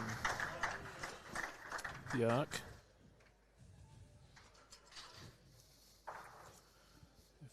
If Ellen can draw a bowl within a foot on this backhand, she'll really close this head down.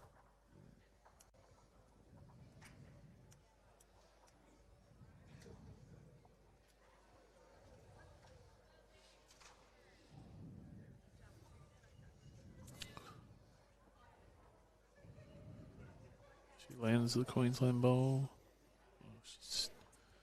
She's probably insured. It's not. It's still probably close for 1, to be honest. And Julie Keegan says it's 2. Yeah, they really need the jug to move.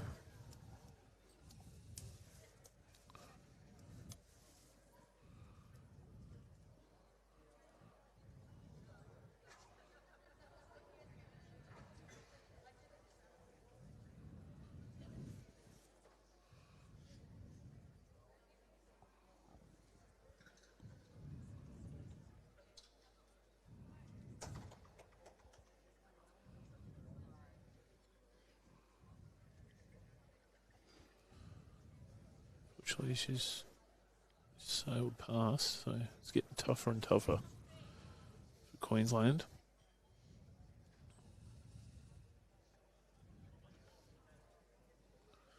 Ellen doesn't need to go near the head. She can just play for position. She's done this well. Yep. Or if it can get in there, that's a really good spot. Yeah. Oof, just fell out. It's pretty good. So Bolivia trying to keep this one alive at 2 at the moment. New South Wales will be, well, they're lying rink and lying game. Matches have finished around the place inside. And at the moment, 57-43 Queensland. This one's coming in nicely. Yeah, it is. Bolivia Millerick. Yeah, Oh, there's shot. one for the highlight reel. That's a resting toucher, if you don't mind. Just keeps it alive. Last end. Yeah, good bowl. She ran out of options there, so she just decided to draw it cold, and she did it superbly. So 18 shots to 12. They need a 7 to win, a 6 to tie. And I tell you what, New South Wales, 3 ends to go. They can't lose. They've got a date with Marge. Barring catastrophe against the ACT or NT, this might be where they seal it. And it's a nice little alley that Queensland's men are sitting in right now. The alley shield looks as though it might be heading north. Queensland a much tougher draw. SA and WA to finish.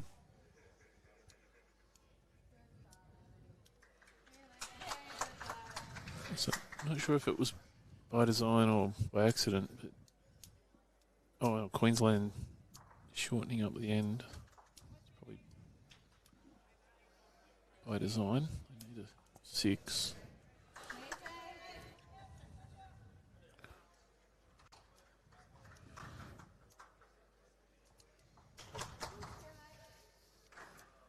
Probably can drop another one in here. At least give some good start.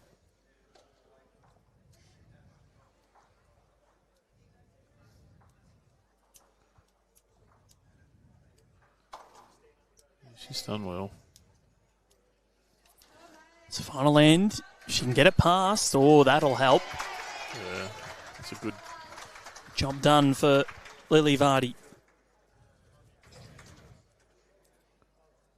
Yes, well played, Lily. She's acquitted herself well at these championships. Good reply here too.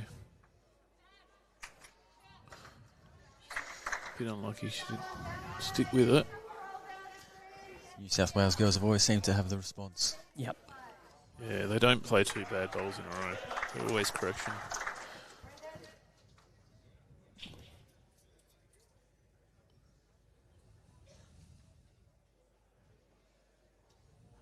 So, Emma Rowbotham. Can she get it in for 3? It's... Yep. No, 2. I think the front one's just out. Yeah. It's a good 2 though. Chasing 6. Any sort of a trail on the jack from Natalie Lewis will put it to bed. Yeah, I think Because got to get them all past. And I tell you what, Natalie Lewis, almost another good bowl though.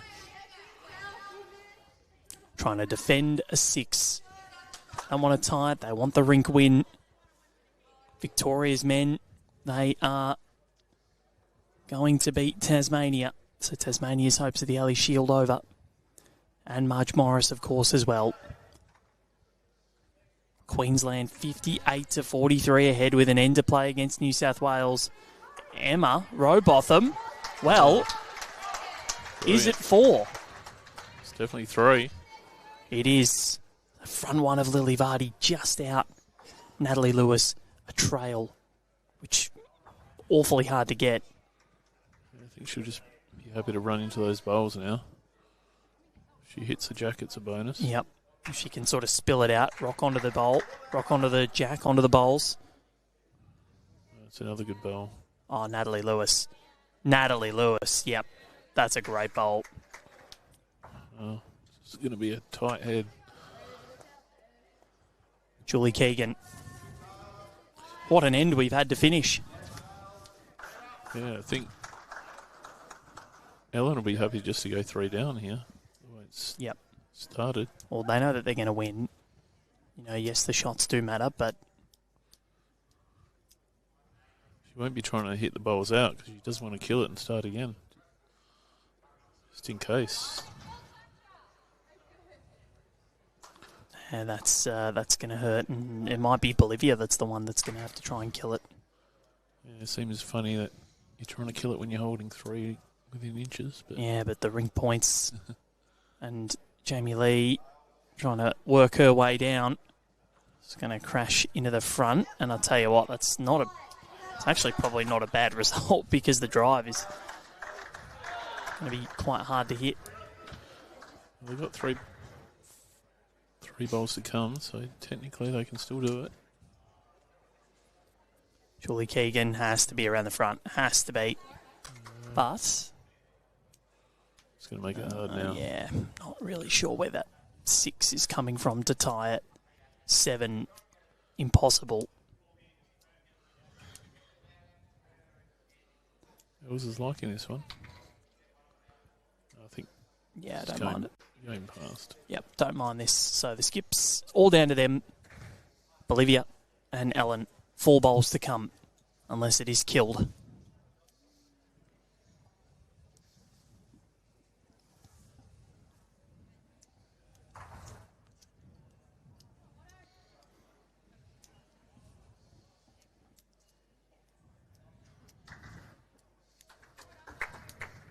She's just going to draw, so I think she's slightly conceded.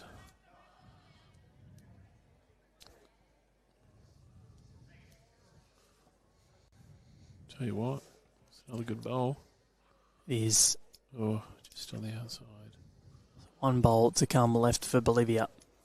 L's down a couple.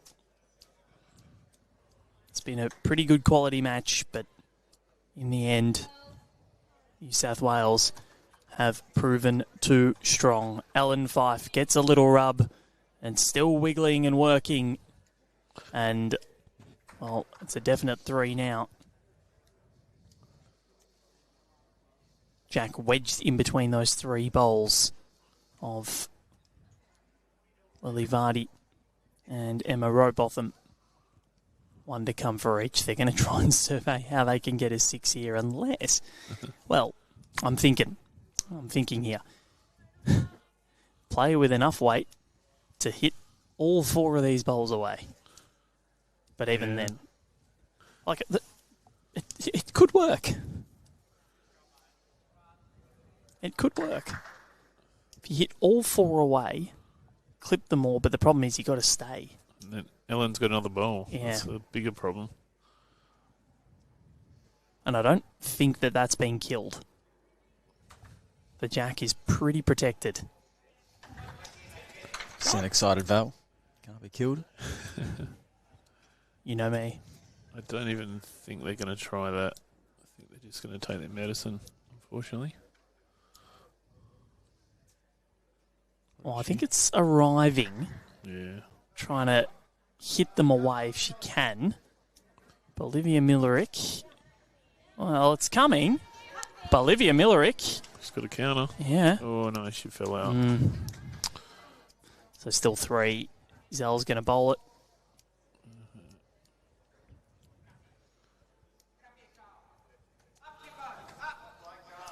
So this will be the last bowl. It was a good effort from Bolivia. Yeah. High fives. Been played in good spirit. I mean, normally you'd be absolutely thrilled at this end. To have 3 like that. Yep. I think Ellen will just try and draw a toucher.